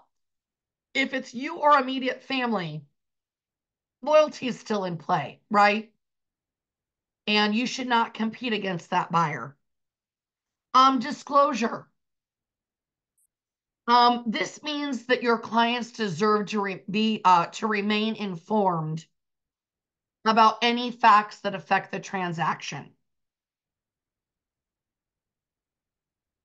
Now, we're also going to learn about material adverse facts or latent defects coming up here shortly with property disclosure. But those are things that you've got to disclose no matter what. Like you have to disclose them. But this means that people deserve to know what's going on in the transaction. Now, accounting. This one says that you need to know about the transaction's status. If someone calls and says, Amy, where are we at? Are we going to close on time next week? You should be able to reasonably answer that question. The question might be, when do you owe a duty to answer about an update in the transaction status to your clients? Every 5 days, every 10 days, every 30 days, or upon request. And for the state and national content, it's upon request. You need to know what's going on. They deserve to know what's going on. And you need to be accountable to that and disclose anything that would affect them. Confidentiality. This means that an agent should not share something that would put their clients at a disadvantage when negotiating. My three big rocks for this that I use in my business is their strategy, their motivation, and their finances. Strategy, motivation, finances. I wouldn't share with a buyer like, hey, man, these sellers own this house free and clear, right? Any offer you want, right? Like the fact that they don't own a mortgage on it has nothing to do with the value of the property and what a buyer should purchase it for, right? Market value is still market value. So, or, divorce, for example. Um, Sharing that with a buyer could lead them to believe that the sellers are desperate and willing to take less for the property. So anything that would put them at a disadvantage when negotiating, we need to refrain from. And in the state code, when we do that review, I love that list of confidential information and how they break it down as a single and a dual agent. I think those samples coming up in that content will even really help you here. I like that the Iowa code has given those examples. A for them of all the ornery things I say. A for them on that one. Let's pop down to seller representation agreements. And of your 10 test questions, I think you're going to have at least 3 here. So between fiduciary responsibilities and these seller representation agreements, you got 6 to 7 test questions just out of these 2 little parts. But I'm telling you, they are loaded with questions. So let's do it. An exclusive right to sell agreement with a seller when you list their property for sale. These are the 3 main options on the bottom of page 40. An exclusive right to sell, which means the seller hires only one agent and they are not allowed to do a for sale by owner.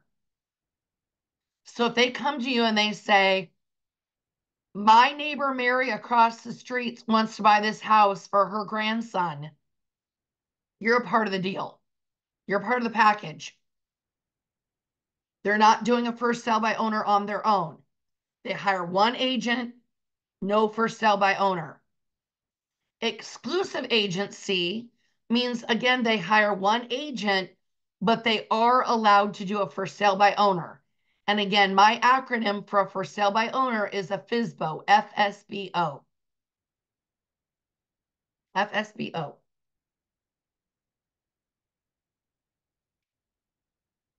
And then an open listing is where a seller is able to hire multiple agents,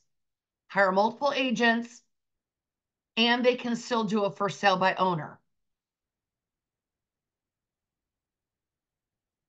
Now, let's hang out here. We know the definitions. Let's hang out here just a little bit longer because this, I think, could help you on the national exam, and absolutely you will have this on the state exam. Absolutely. And I think you could have it multiple times on the state exam, just asked in different variations. The question is, when can you approach a seller with one of these three contracts? When can you approach that seller and earn their business if they've got any one of these three contracts? And here's how the rules land, and they land in Iowa. Any sort of exclusive, if it says exclusive, buyer or seller, even exclusive buyer, if you know or have reason to know that that client has any sort of exclusive arrangement with another agent, you cannot approach them during that listing contract. You cannot solicit their business unless what? They approach you first. They've got to approach you first. So if you see exclusive, whether exclusive right to sell, exclusive agency, or even exclusive buyer agency, I'm even going to throw that. The key word is exclusive. You cannot approach them unless they approach you first. Open listing, though, is a free-for-all. The whole point is that they hire multiple agents. They let those agents compete with each other. And then the agent that is the procuring cause, they've got an uninterrupted chain of events that result in a sale. They're the ones that bring the buyer. Then that's the one you'll pay. So an open listing, you can approach them at any time. Exclusive, they've got to approach you first. And you'll see that, I hope, because you now know how to answer it. But I've seen that one in multiples. Top of page 41 is a net listing. And I think you got a test question on this and maybe on the state as well. Net listings are illegal in Iowa. And the reason they are illegal in Iowa is because they do not protect the public. The reason the public is unprotected in a net listing is because we don't disclose to them the list price or the commission. We just give them a net that they've requested. So a seller comes to you and says, I want to net $100,000. And I write that up in a contract, and then I go and I list it for 150, and I keep the difference between 150 and 100. I keep that $50,000 as my commission. Guys, if your sellers want a net, that's fine. But then you got to still help them determine a sales price and disclose all of your fees. A net listing does not disclose your commission or the list price. That's why it's illegal, is because it's not fair to the consumer, fair to your client. It doesn't protect them. So they are illegal. Now, on the exam, it might ask you about a net listing and never even use the words net listing. It may even not even say the words. They might say, what type of listing is illegal in most states? Net listing. Or the type of listing where the agent keeps gives the seller a net and keeps the commission, keeps the difference for commission. It might be something like that. I'm butchering that, aren't I? A listing where the seller gets a net profit and the agent keeps the difference as their commission is considered question mark.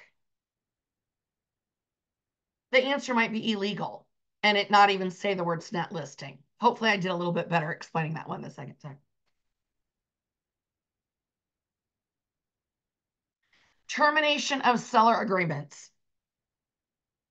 Yes, on the exam. If it's not, I'm disappointed. This is a list of reasons that a seller agreement could cancel. This is not a purchase agreement between a buyer and seller. Okay. This is a listing agreement between a brokerage and a seller. Even if it was an agreement between a buyer and a brokerage, that is different than a sales contract or a lease. So this is the reasons that that agency or brokerage agreement would end. Completion or performance, you had a closing. Death or incapacity of seller or broker, not you as a salesperson. Remember, no one cares if you die. No, we don't really mean that. We're just saying that to lock the content in that you do not have these contracts independently as a salesperson. They belong to your broker, right? Just like the compensation.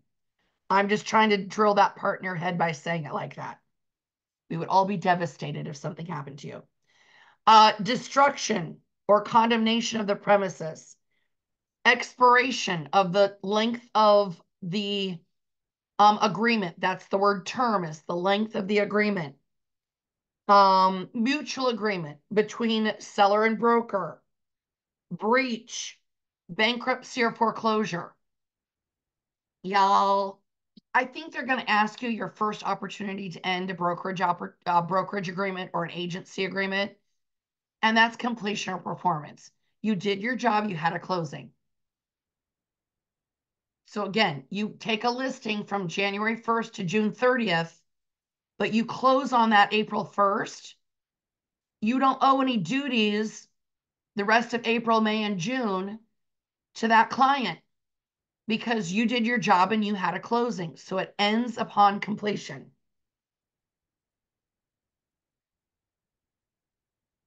Then you've got a couple of good terms here on page 42 in the middle.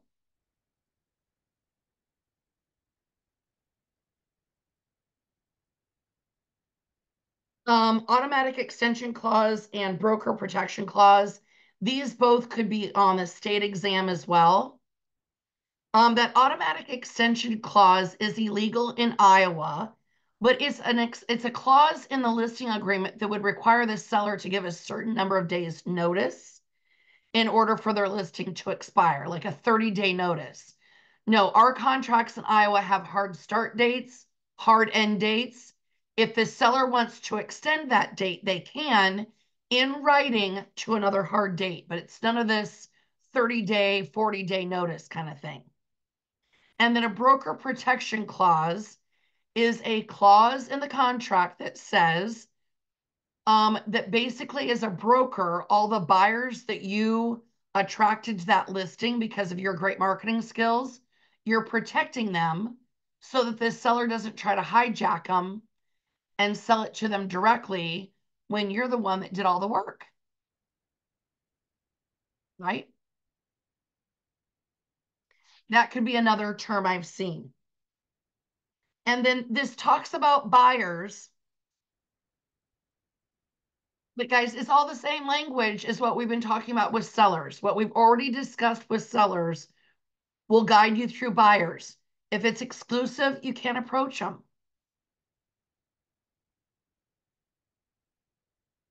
Your first opportunity to end it is a closing. So again, I would look at those seller representation agreements and fiduciary responsibilities. I think that's going to be 6 questions. Then I absolutely think you'll have a question about either independent contractor or power of attorney. I think you'll have a question maybe around single or dual agency. I think you'll absolutely have a question about termination upon completion. And I think you could have a question either about broker protection clause or automatic extension clause. That might make up the other 4 on agency, but at least 6 are going to come from fiduciary and seller representation agreements, okay? Now we've got 5 on property disclosures. We've got 5 on the national, and you're going to have 5 on the state. A little what we learn here is going to help you a little bit on the state, but you've got 5 test questions here. And the number one thing I think you need to know is what's your responsibility as an agent when it comes to property condition? And those bullet points on page 44 are really helpful for a test question. You need to be familiar with environmental issues in your area. Does your area have radon? If you're in Iowa, yes. Um, Carbon monoxide, lead-based paint, asbestos. Um,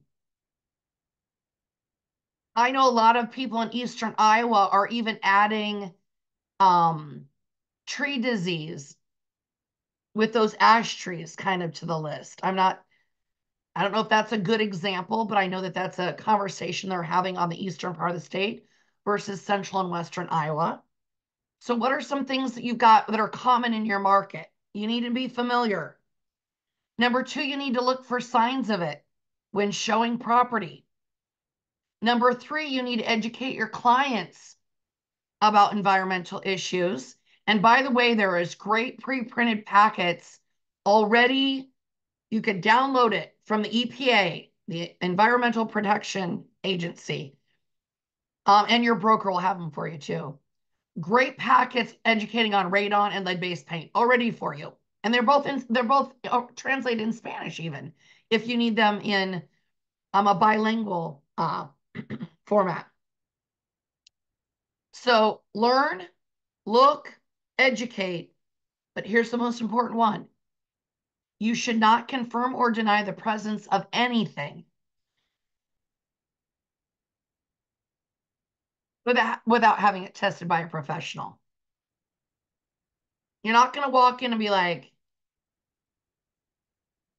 my eyes are burning. There must be asbestos. No, no. You might do that because of cat urine or smoke, right? I've had that happen, but not because of an environmental issue. Most of these are not detected with this, with this, with this, or with this. It's got to be tested by a professional.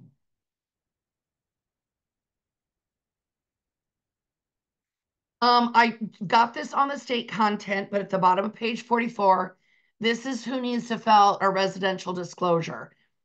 And I want to highlight that these residential disclosures are for 1 to 4 units, single family home, condo, or townhome, duplex, triplex, quadplex, fourplex, that's what we'll call it. 5 or more units.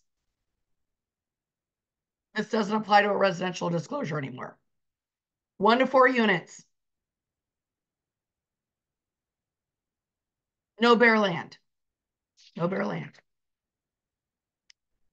We've learned about latent defects on the top of page 45. In Iowa, we call those material adverse facts. And this is something of such significance, it would change a property, it would change someone from pursuing a property because it posed a difference in price or value.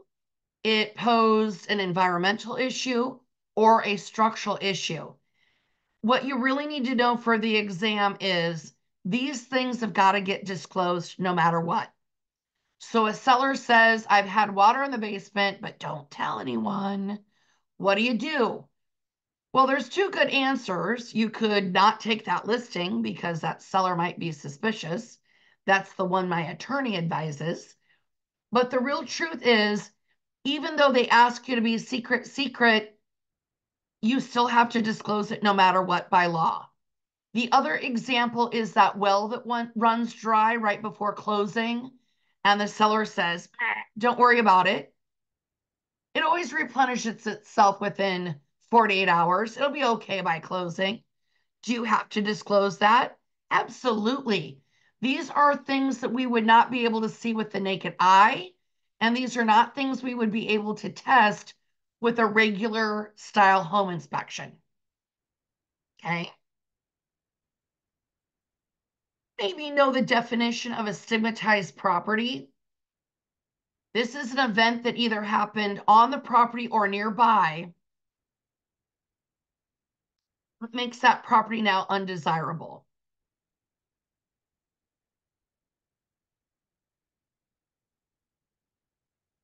Megan's Law, that's become very regular on the exam. Megan's Law is not a real estate law. It's not a real estate law. Megan's Law, though, does say that sex offenders must register with their local authority where they live. And then that's what goes on the sex offender registry. They got to report where they live. Not a real estate law, but I would know the definition of that one. And then radon at the top of page 46. Guys, this is an odorless, colorless, sightless, you don't know what's there gas. It is technically the #2 cause of lung cancer, but it is recommended that anything with a reading over 4.0 does have a mitigation system put in to remove that radon gas. Mitigation system is what they call it. Mitigation means it removes the presence of that gas. Last but not least is lead-based paint. And of your 5 test questions on this section, I think that 2 of them could be just on lead-based paint. #1, I want you to know that this lead-based paint disclosure is a federal required disclosure. It's got nothing to do with the state of Iowa. It's federal. So even if the seller is exempt from our Iowa seller disclosure, they're probably not exempt from this. Okay, this is a federal disclosure. It's not an extra page that you add to the state. It's a federal disclosure. And it's for properties, residential properties built prior to 1978. 1978. 1978. Here's how you can remember that. That's the year I tell people I was born. True story. I was not born that year. That's the year I say I was. Poppy to you. These are good. These are what I got with my Prime deal.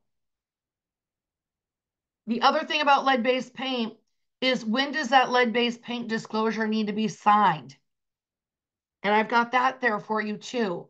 Prior to a buyer writing an offer or a seller accepting it. Guys, lock that phrase in your ears, because that will help you answer the lead-based paint.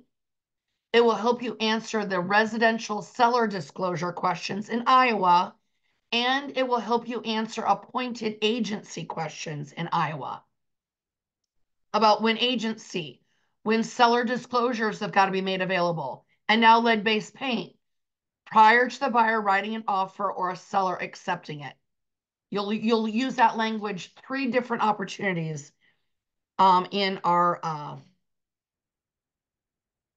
quiz between state and national. Now we're on to contracts. And man, you got a doozy here, because this is 15 test questions. Do not even wonder what you need to study. If you're ever like, what should I be doing right now? Contracts. Contracts. I just don't see how you can pass the exam without getting 11 or 12 of these correct. No less than 10, guys. Seriously. You got to get at least 10. Otherwise, that means you've got to get all the valuation and all the property ownership. Those are like 6 to 8 questions. You got to get all those perfect. It puts a lot of pressure on that. And I know those transfer of title questions, those are getting a little bit trickier in my opinion. So hunker down. Now, I know you're looking at this section and being like, Amy, there's 15 questions, but it's not 3 times bigger pages available of content than any other section, which means they're going to ask you a lot more situation and circumstance questions that are a little bit more, if this, then that, right? If this happens, then what's the consequence? Or if this happens, what happens to that contract? A little bit more story problem. Slow down and read. Slow down and read these. Don't make any assumptions. Make sure you read the entire thing. Don't add anything to the content in the question that's not there. Meaning if you've got a question about a contract, and there being a breach, don't say, well, it depends on if they had a mortgage or not. Well, if there's no comment about mortgage in the question, don't add it. Don't add content, okay? Now, I would know general contract law. I'm on page 48. And I would know that it is I would know these 5 elements: voluntary, a set of agreements or promises, legally competent parties, consideration, that would be the value that you're purchasing it for. If I made an offer for 100,000, seller says yes, that's the consideration. And it's got to be for a legal act. I would know those 5 elements, but where I really want to dive in with you is going to be on the legally competent parties. So will you just fast forward with me though, really quick to do that, to page 52, and then we'll moonwalk back. On page 52, you've got 4 terms there in the middle: valid, void, voidable, and unenforceable. I really want to make sure we hit that voidable, voidable. If we've got a minor or someone who is maybe potentially legally incompetent because of temporary insanity, I gave you my example of postpartum depression with a client, under the influence, or again, a minor. Those are voidable, which means we got to go have someone help us figure it out. Void would mean it was either fraud or they were already declared mentally incompetent in a court of law.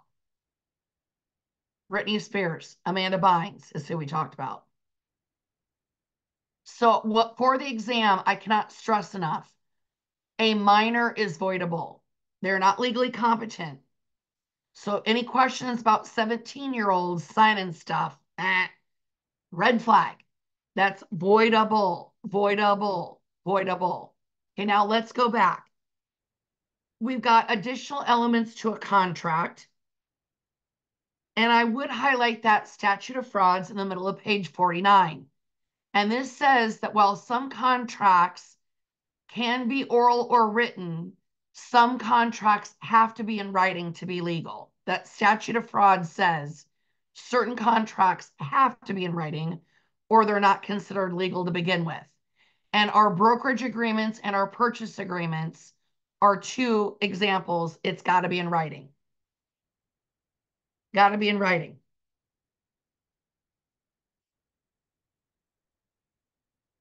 Now, I want to go through on page 51 on the top of page 52, because I think you've got a lot of situations here to talk through. And that is when someone writes an offer on a property, what happens next? So an offer is when a buyer in writing writes up a contract and it's presented to the seller. Now, once that offer is presented to the seller, we've got lots of options. The first one is the seller can accept it as written. They accept it straight up.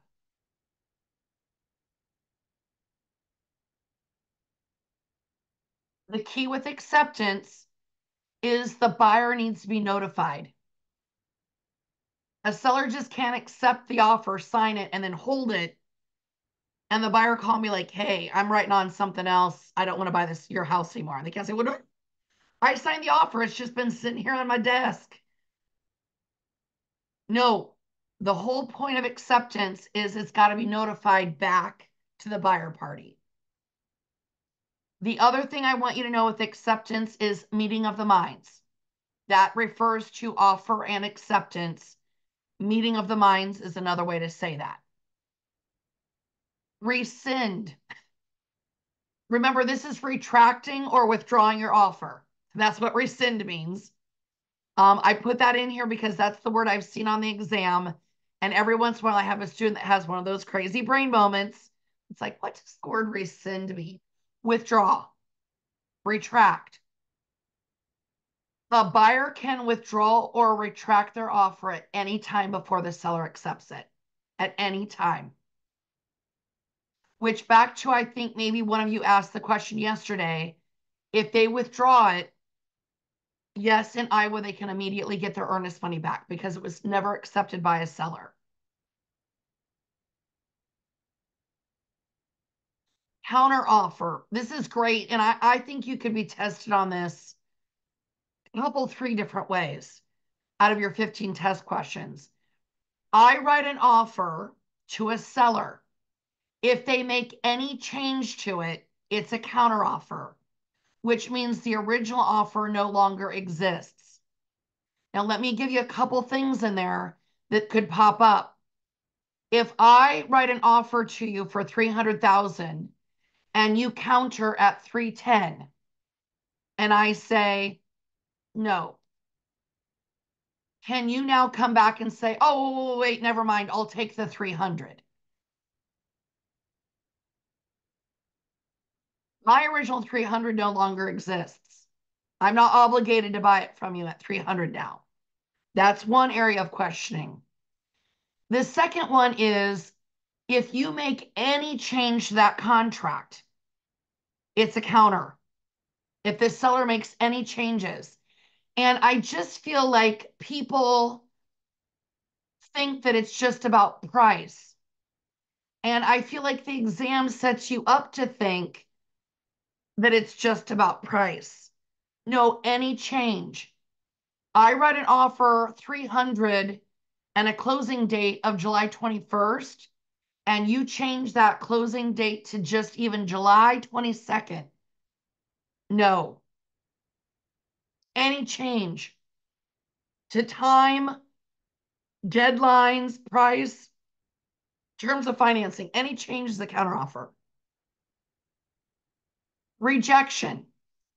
This means the seller doesn't even respond with a counter. They maybe had multiple offers and they accepted one and they need to reject the other offers that were presented. Or I've even had sellers that were offended by an offer and said, Amy, don't respond, don't even return their phone calls. And I had to put that agent's name in my phone so I would know to send it to voicemail for a little while. And finally I said to the seller, I can't keep ignoring that. Like I got to work with this agent again, probably in my market. Like I can't be that agent in my community. And they said, fine. Tell her that we're not responding. And that's it. So I finally talked to her. But I even have had sellers say, don't even respond. Said, okay, can you confirm that, I presented it, sign this rejection part of it? Yep, but that's it. We're not even going to respond. And then expiration. By the way, for your career, absolutely when you write offers, have a deadline for the seller to respond. Otherwise, it could go on forever. They could take a month to respond. And so do write offers with an expiration on it. But once that expires, that means that the buyer isn't obligated anymore.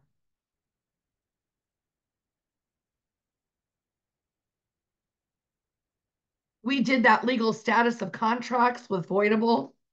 Minor is voidable. Minor is voidable.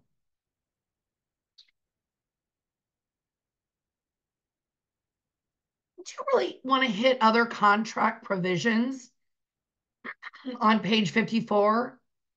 An option, I would know that this is a unilateral contract. All of those 5 elements of a contract have to exist, but an option is a unilateral contract where the seller is sitting tight, they can't sell it to anyone else, and the buyer is the one doing their due diligence. That's an option.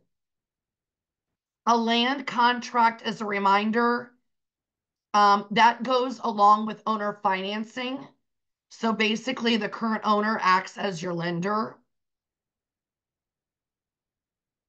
Time is of the essence is absolutely, I think, going to be on the exam for you. Top of page 55.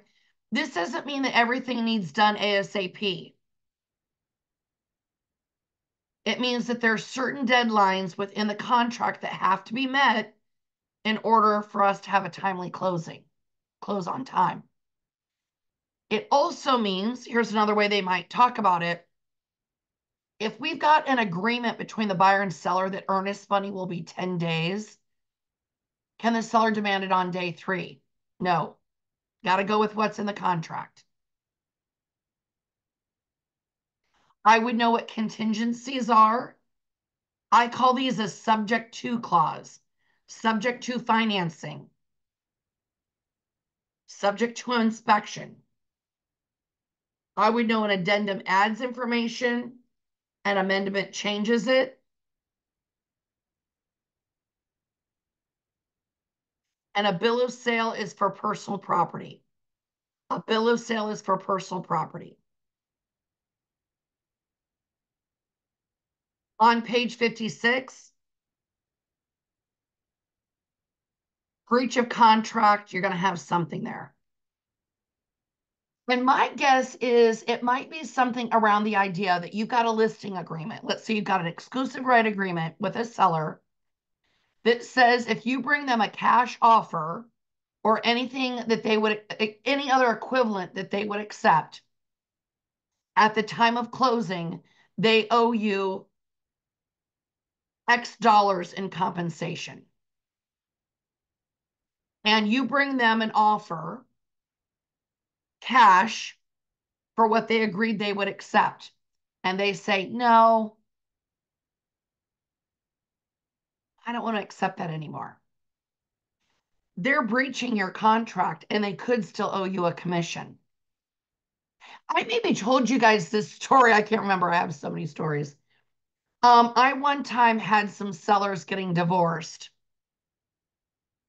and I listed their property and gotten an offer. And then I'd written an offer on a new property for the wife. So she's buying one with me. I listed their house. We had an offer accepted. And they called me and said, Amy, I mean, we're like 2 weeks before closing. Amy, I've got great news. We've decided to stay together so we don't need to sell the house anymore. Cancel both of those contracts. We're just going to stay here. And, my mind is about ready to pop out of my eardrums. And I said, oh my gosh, that's so exciting. I bet your kids are so excited. And I said, now, no, I'm happy for you, but I also have to tell you how this whole process works. You have an agreement with a buyer that if you don't perform, the buyer can sue the seller for a suit to perform. And you could be forced to sell it whether you want or not. The other thing is you signed an agreement with my broker. I'm your representative within the brokerage. But that agreement with the broker says that you'll pay a commission if you accept an offer. And if we let this deal die, my broker could also sue you just for commissions. So, and now we've got that on the buyer's side for your wife too. Oh gosh, we didn't even think about that. We just thought you'd be happy for us. Oh no, I'm happy for you. But I've got to let you know that if you really do just want to stay, you need to talk to an attorney. I'm not your girl anymore. You're going to have to seek legal counsel. So I said, you guys think about it. I'm not going to say anything to these agents yet and worry them. You guys need to think about these consequences first. They said, okay, we'll think about it. And they called me back the next day and they said, you know what, never mind. The divorce is still on. They must have had one hell of a Valentine's Day together or something, because by the next day, they were back on getting a divorce. I don't think that couple knew how to make decisions together. I think that's what that really meant. But that's an example of a breach where we could still sue for commissions, but also there could be that suit for performance. A suit for damages is when the seller sues the buyer. And one thing I'm just going to say here for your career and maybe for the exam, a lot of buyers and agents think that when a deal falls apart, the buyer is just going to lose their earnest money, that deposit that they make. And I've had agents say, hey, my buyers changed their mind, but you can keep the $1,000 earnest money. They said that they realized like you can keep that deposit. And I'm like, well, that's great that they're offering that. But you do know that my clients could sue your buyer up to the value of the property, up to the consideration. And most agents and most buyers think that consideration is the deposit. No, it's the purchase price. It's the value of the property. It's not just earnest money. And have I had people sue for the value of the property? Personally, I've not. But that is actually the consequence. It's not just tied to that earnest money. Now, I gave you several examples of page 57 different breaches.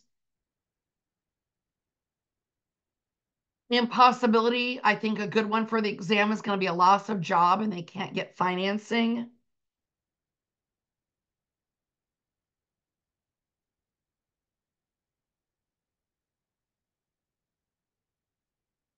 I think that breach around commission dollars that I gave you is probably the most probable. Okay, we're getting there, we're getting there. But I bet you're ready for another break, right?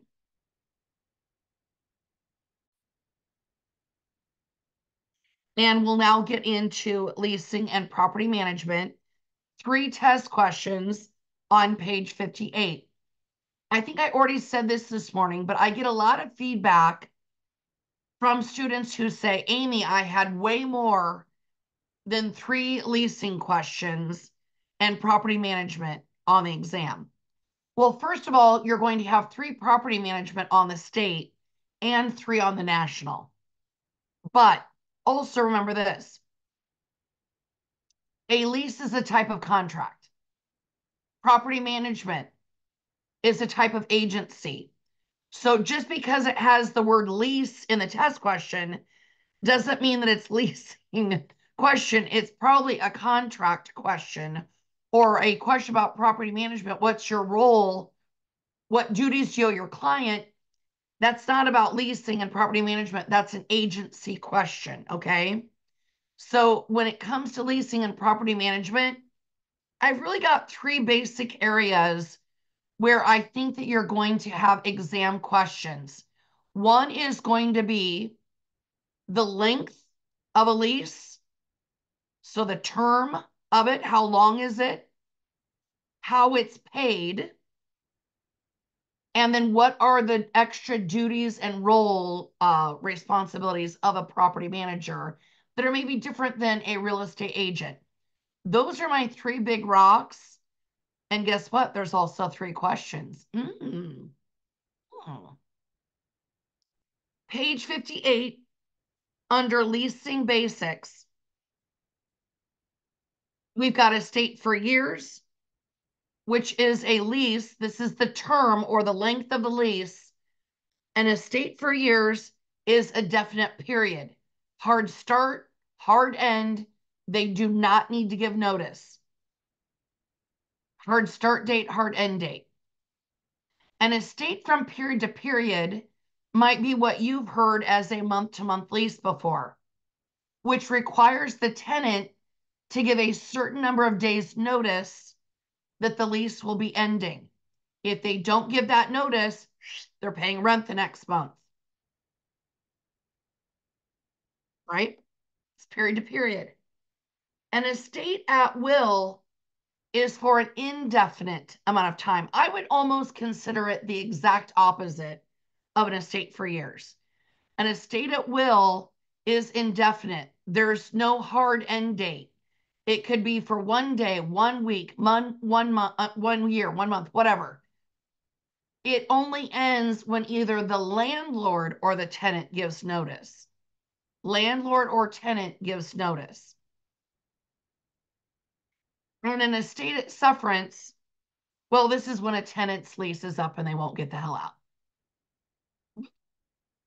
And it's unbearable. That's why it's in a state of sufferance. We're all suffering here. Where I do think, so you could have a question on that. Where I do think you'll have one or maybe two of the questions is, how is this lease paid? And I want you to focus on the gross, net, and percentage lease. In this book, it's page 59 in the middle. I want you to focus on those three. A gross lease is where the tenant pays fixed rent plus their utilities. The landlord pays taxes and insurance on the building. So fixed rent, tenant pays utilities, landlord pays taxes and insurance. A net lease is where the tenant pays everything: rent, utilities, and they pay taxes and insurance on the property as well. This is typically used for long-term leases. Typically, these are commercial or industrial leases. And the reason it's negotiated like that is, for whatever reason, that tenant as a business wants to be able to take the tax deductions of the property taxes and insurance, probably as a business expense. So those are usually longer term leases that we see in commercial or industrial. But I would review those too. Then another question you could have might be around a percentage lease. And a percentage lease works really well in retail, where the tenant pays a percentage of their profit or a percentage of their income for the month as their rent, but it's based on their sales. It's a percentage of their sales is what they pay for rent. And the golden question I've seen is, you've got a booming business that comes and wants to open up a location in your strip mall.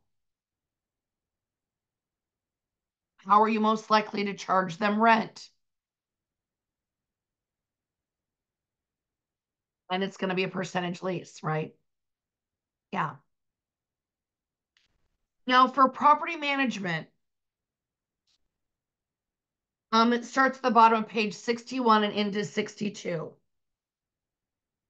I would know the role of a property manager, that it's not just the lease between a tenant and a landlord or a landowner, but they're also doing maintenance, such as hiring lawn care, snow removal, trash, maintenance repairs, carpet cleaning, things of that nature.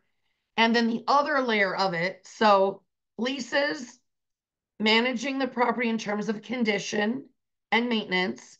And then the third level is, some property managers also do financial reports. And Liz, sorry, I almost said Marky. Liz had mentioned Appfolio, which is a property management program that allows them to track all of these expenses.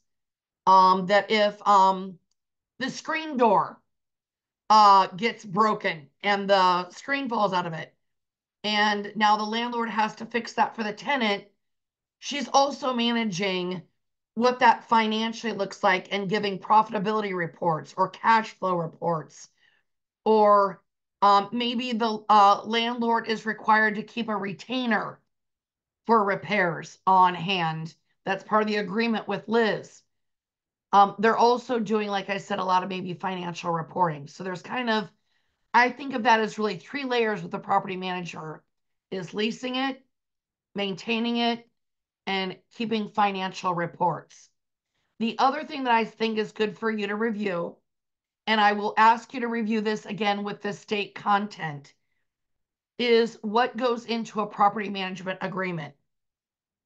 The description of the property and the length of the agreement, what authority that manager has and their responsibilities, if they're reporting cash flow and other financial reports, compensation, liability, non-discriminatory. I would review this list, and then I would also review it from a state perspective when we get into that handout and review state exam. I think that's another good style of test question is what goes into a property management agreement.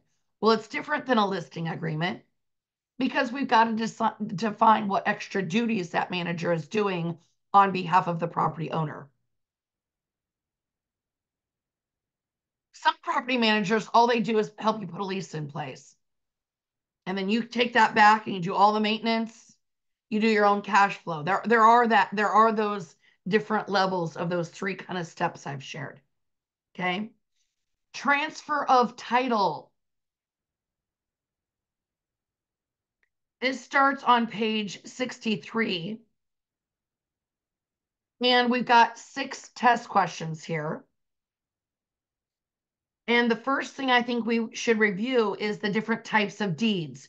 So when we hold title to a property, that means that we're not only the owner, but we've got proof of our ownership, and that proof is a deed.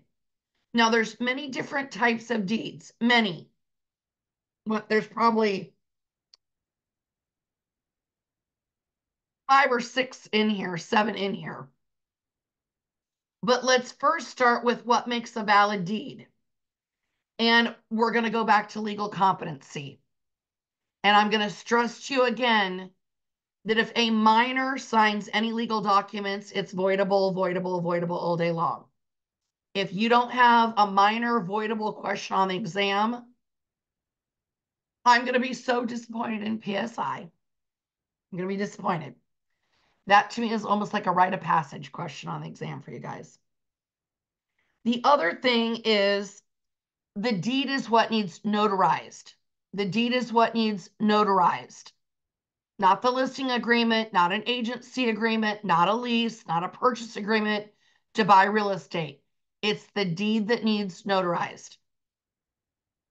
It needs authorized, witnessed signatures. Delivery and acceptance. When does title pass? You might have that question. It's upon delivery and acceptance by the new owner when they get that deed, when the deed's been delivered and accepted by the new owner. Okay, now we're at types of deeds, and this is 64, 65. We've got many on here.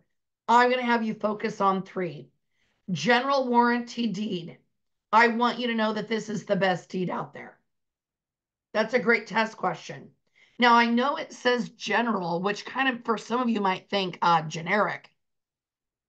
But when you think of general warranty deed, I want you to think about the general in the army is the top dog.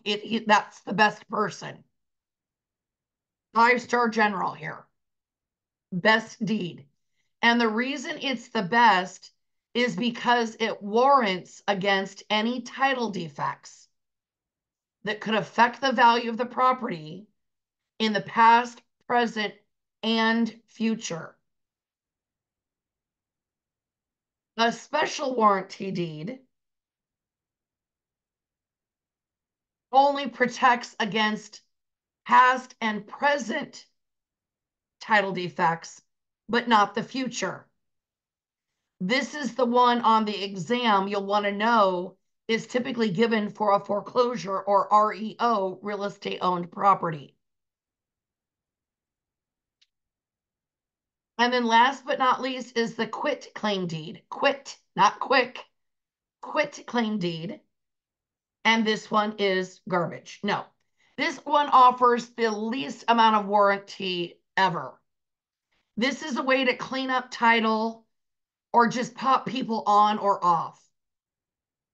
But once you're on it, you're obligated to any title defects. I mean, you really aren't warranted and have any protection from your obligations now to these title liens or anything like that would be a title defect.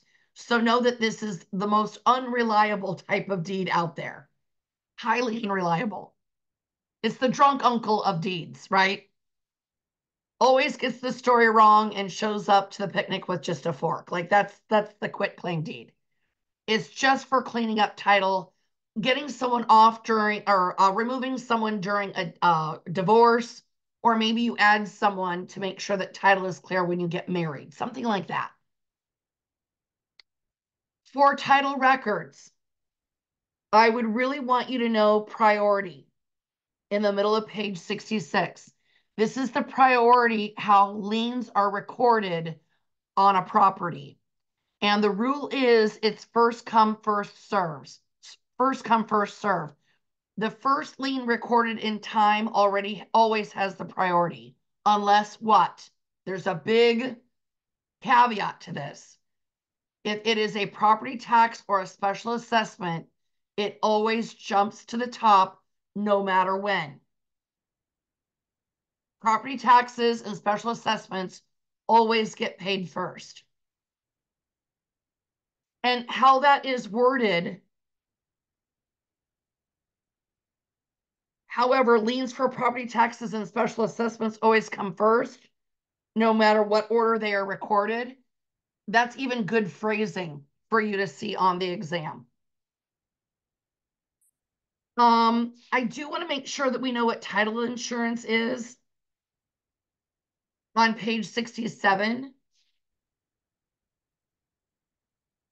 Title insurance is paid by the buyer, but it protects them against future title defects. So like that special warranty deed protects against past and present title defects. To protect anything in the future that maybe a past property owner created that could become a title defect in the future, that's where we use title insurance.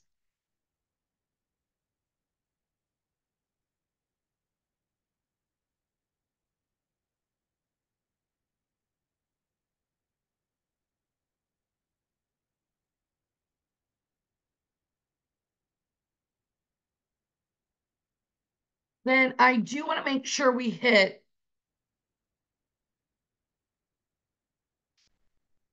escrow amounts or escrow accounts on page 69.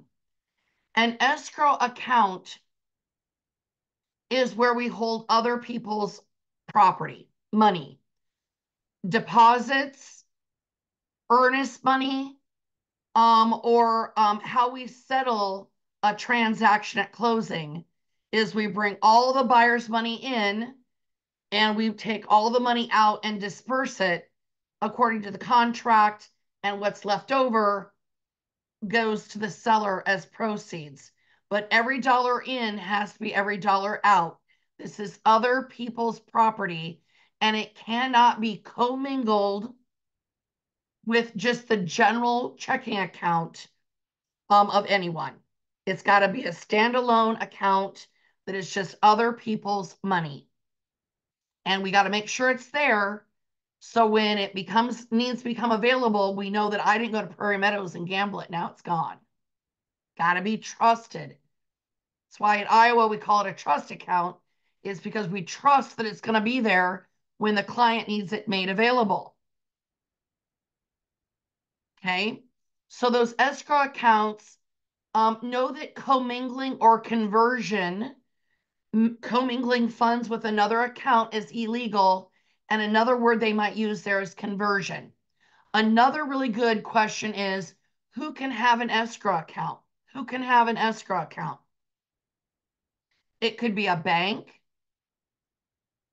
It could be an attorney. It could be a broker. Or it could be a title company.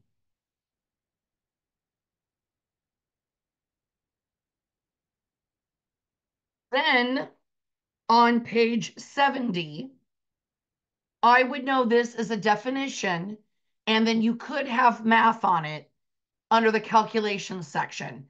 We're talking about prorating property taxes or any other expense where the seller might owe a credit to the buyer or a buyer might owe a credit to the seller in order to make the fees balanced at closing.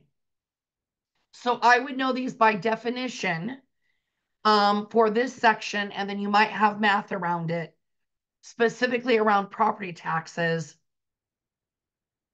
under calculations. So know that accrued is a buyer credit and a seller debt. That means the seller paid for it at the beginning of the installment or the beginning of the year. They paid for the upcoming year. So the buyer needs to reimburse them. So it's a buyer credit, a seller debt. Prepaid items, sorry, accrued means it's paid at the end of the year. I said that wrong. Erase the last 10 seconds of your life. Accrued means it's paid at the end of the installment.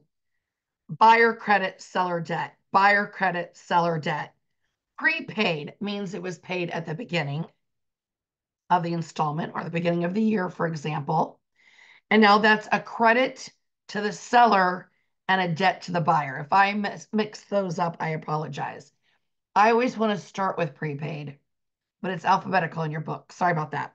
Accrued is paid at the end. So buyer credit, seller debt. Prepaid is paid at the beginning, pre. Seller credit, buyer debt. I would know those definitions. Now we are wrapping it up. And I'm just going to do this practice of real estate with you. And then I know you got some math on your own to help you review that calculations. I might throw a couple things in there for you quick. Practice of real estate is 10 test questions. So this is one of my top 3 we got to get you on board with. You've got 3 major categories here: antitrust laws, fair housing, and then what I'm going to call technology and communication. Antitrust laws, I think you'll have about 4 test questions of the 10 be on these antitrust laws. Fair housing, I think you're going to have at least 5 on the national and 1 on the state. The rest of those, maybe 2, maybe 3 questions, will be about technology and communication. Okay? That's my breakdown within these 10. Now, antitrust laws, we're on page 74 in your handout. And the first thing I want you to know is, what is an antitrust law? These are laws put into place so we've got a fair practice of how people run their business. The whole goal of it is we want to prevent a monopoly where someone just goes in and buys businesses and closes them. That's how they take care of their competition. They buy them out, they buy them and they close them out. Or another key phrase I would look for is, it promotes the free flow of goods and services. Okay, not like Ticketmaster that has their system crash and says, oh, but we'll put them on another platform for you. But it becomes an auction platform. And oh, by the way, they own that one too. That's why they're under scrutiny of doing antitrust law violations, is they interrupted that free flow of goods and services. There are categories of antitrust laws, and I'm going to have you for the exam focus on price fixing and group boycott. Price fixing is when 2 or more brokers would get together, or any other business, and agree to set the price of a good or service. If a bunch of brokers got together and said, you know, let's do a spring fling and let's try to get rid of the weirdo broker in town, and let's do a summer spring fling and let's all agree we will charge X dollars for compensation on all of our listings. That's price fixing. The public, first of all, prices are negotiable. The challenge is when you go to the grocery store, you don't say, I'll give you 50 cents for this sleeve of Oreos. They'll be like, okay, crazy pants, put that back. That's how they negotiate, right? They just say no. Prices are negotiable, especially the compensation we charge in the real estate industry. But we cannot conspire with other brokerages to set that fee. So if you're ever in a meeting and someone says, how much do you charge? And another broker asks you that, you get up and you leave that meeting. That's a good example of maybe where a question could go on the exam. A group boycott is when 2 or more businesses conspire to withdraw business from someone in hopes that you'll put them out of business. And my example for you is when I had some agents discussing their distaste for a certain activity that one of their home inspectors did. They said, you know what, we should just all stop using him. No, no. You as brokers conspiring to withdraw that business, that's a group boycott.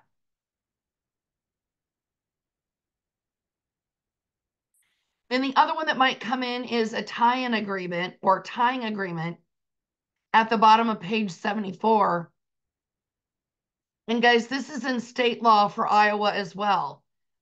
A tying agreement is when we tie two contracts together and we refuse the first contract if we don't get the second. And in real estate, that is illegal and illegal in Iowa. The example is, let's say I've got a lot for sale and you come to me and say, yeah, I'd like to buy this lot and build a house on it to sell. I'm a local builder. I cannot say to you, I will only sell you this lot if you give me the listing when you build the new house. I can't refuse that. As an agent, you can hire me to do both, but I cannot tie them together. I cannot make one contingent on the other and by refusing the first. Fair housing, you got a lot of options, yeah. Page 75. First of all, I would know that the Department of Housing and Urban Development, acronym HUD, I've seen it as HUD, that is who administers the Fair Housing Act. The Fair Housing Act, the original protected class with the Civil Rights Act of 68, 66, that protected race. Fair housing has race as a protected class, and then over time it's added national origin, religion, sex, family status, and disability. And then just for study's sake, I gave you people who are not protected under the federal fair housing laws. Let me just hit a couple of those for you. Political party and veteran. I've seen a test question about like a disabled veteran. Guys, him being a veteran isn't what he's federally protected. It's that he's disabled. Another question I've seen is, can you refuse a renter who's in town to promote the Democratic Party elections and you're a Republican? You can refuse that based on political party because they're not a protected class. Your political party, that's a choice. The color of your skin is not a choice. Your political party is. See the difference? Of course you do. Religion. Let's hit that one as an overview. And I want you to add private organizations or private clubs. The law says that a religious group or a private organization can offer housing to its members only. But if they advertise that property publicly or commercially, now they've got to follow all the fair housing laws.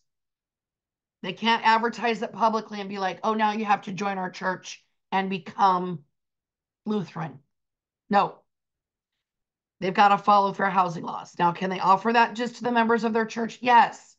But if they advertise it publicly or commercially, they do have to follow fair housing laws. Family status. Let's define family. It can be a single person, and it could be a pregnant woman, or it could be someone in the process of adoption through including foster care. The key with this is you got to make housing available to families like you would a single person. You cannot do anything as adults only. The golden one I've seen is a dying tenant says, I need my rest. Please don't rent the upstairs apartment to a noisy family. Can you promise that to her? No, you got to make that second story available to a family just like anyone else. There is housing available though for 55 and older. I do think you got a lot that could be covered under disability. I would know that AIDS is a protected class under disability. And then the other one I don't think I mentioned to you earlier, so let's hit it now, is anyone in a current drug recovery program is also protected. That's the very last sentence on page 75. A person who is in an addiction recovery program. Now, it does not protect them as a felon. They're not protected as a felon for distribution or manufacturing or whatever, having it on you, whatever that's called. Um, but if they're in a current recovery program, they are protected. Then let's go to the top of page 76. This says that a landlord must allow reasonable accommodations, reasonable. And an example on the exam could be a service dog. We've got to allow reasonable accommodations, but it can be at the tenant's expense, and we can require them to return the property to its original condition. Now, absolutely, I think you're going to have the term blockbusting or steering on the exam, maybe both, and possibly the term redlining at the top of page 77. And these always feel like they travel together as multiple choice, A, B, C, on an exam question. Blockbusting is what we do to a seller. Steering is what we do to a buyer. Blockbusting would be coming to you and saying, oh, there's a bunch of young families moving into the neighborhood. It's going to get noisy, dirty, bikes everywhere, candy wrappers everywhere. And once that happens, the value of your property is going to be in half. You better sell now. The neighborhood is turning. No, blockbusting, illegal. Steering is what we do to a buyer when we say, wouldn't you feel comfortable living over here with people more your type? No, illegal. The only reason that we should deny someone a showing is if we have proof that they are financially incapable of purchasing it. That's another good hint for the exam. Now, redlining at the top of page 77. I've got this here, but it's actually a financing term. Redlining used to be used prior to the Civil Rights Act. It was created during the New Deal and these FHA loans specifically. And these maps controlled where you could award an FHA loan to a minority. And they would only do FHA loans for minorities in certain red-lined areas of a map. Illegal, discriminatory, but I've shown you in class redlining maps. It was a very real thing. Gross, but it was a very real thing. Now let's talk about exemptions. Owner-occupied homes, 1 to 4 units. Selling a home for sale by owner without the use of a real estate agent. And then obviously those private organizations and religious groups. Now the owner-occupied property 1 to 4 unit, it's going to ask you about an owner-occupied property maybe with 12 units. They're not exempt anymore, are they?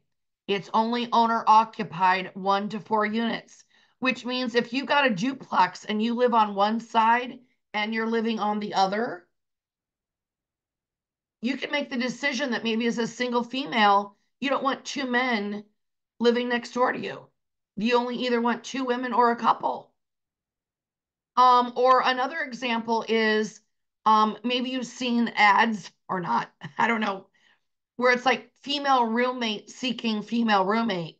If you're going to have a shared space, you don't have to rent that to someone of the opposite sex. You wouldn't be discriminating based on sex, right?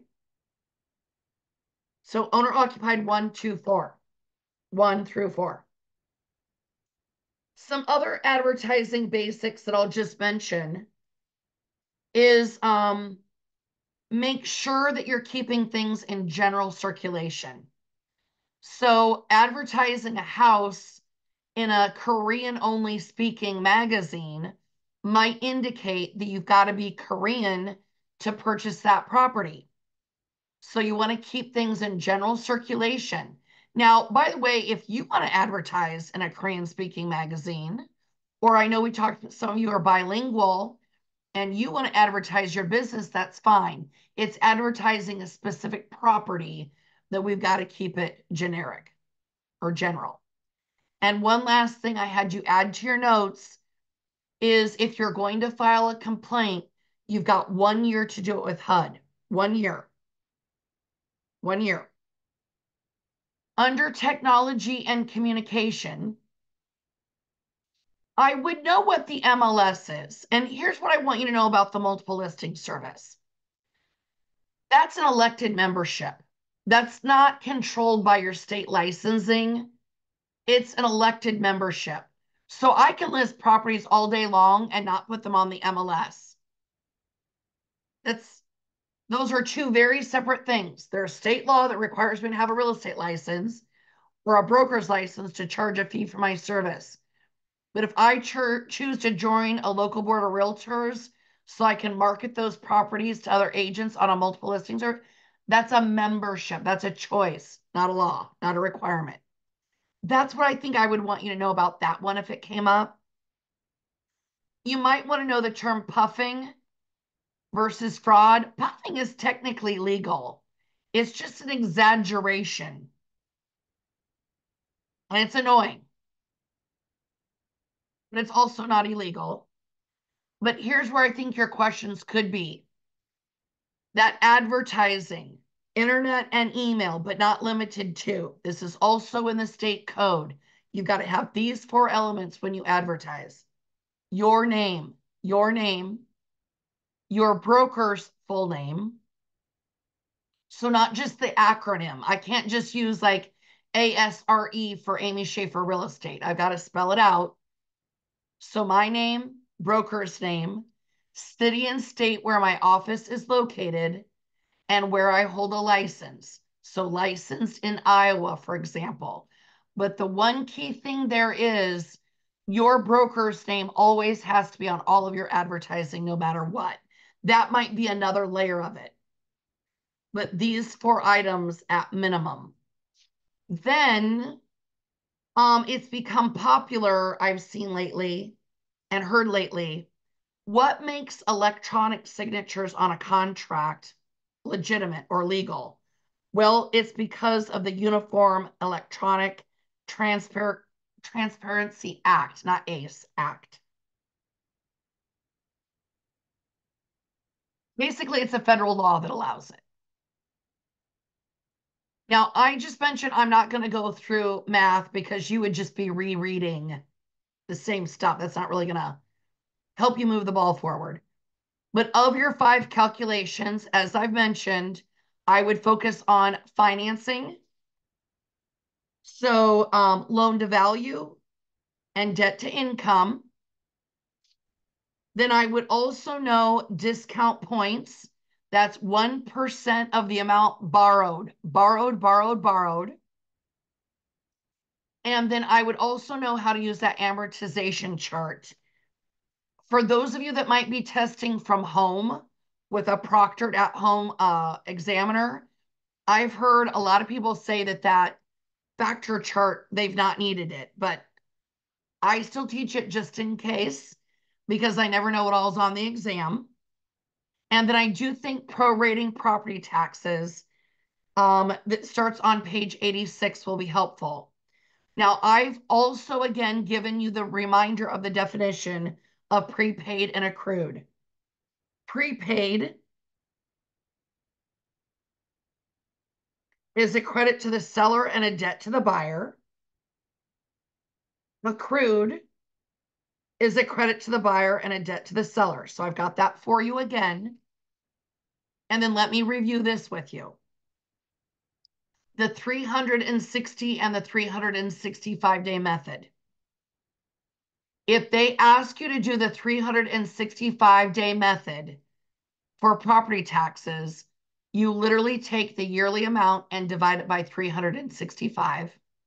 And then you've got to count the number of days through closing, which means you've got to know 30 days hath September, April, June, and November. All the rest have 31, except for February, which is weird.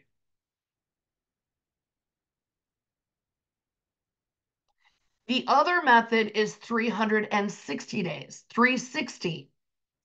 If they want you to calculate property taxes based on the 360-day method, you divide the taxes by 12 and get a monthly rate, and you divide the taxes by 30 and get a daily rate. You do not need to worry about, well, did this have 31 or 30? No, divide by 12, divide by 30. That will give you a monthly rate and a daily rate. That's it. That's it. But it will tell you in the exam question which method, the date of closing, and the yearly tax rate. Now, with anything on math, read the question. Does it want you to give the answer yearly or annually? Does it want it quarterly or does it want it monthly?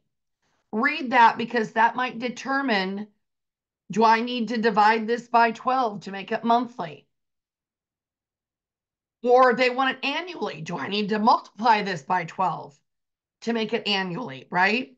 So make sure you read how they want it so that you're giving it in the right increment. That would be my last thing for you there.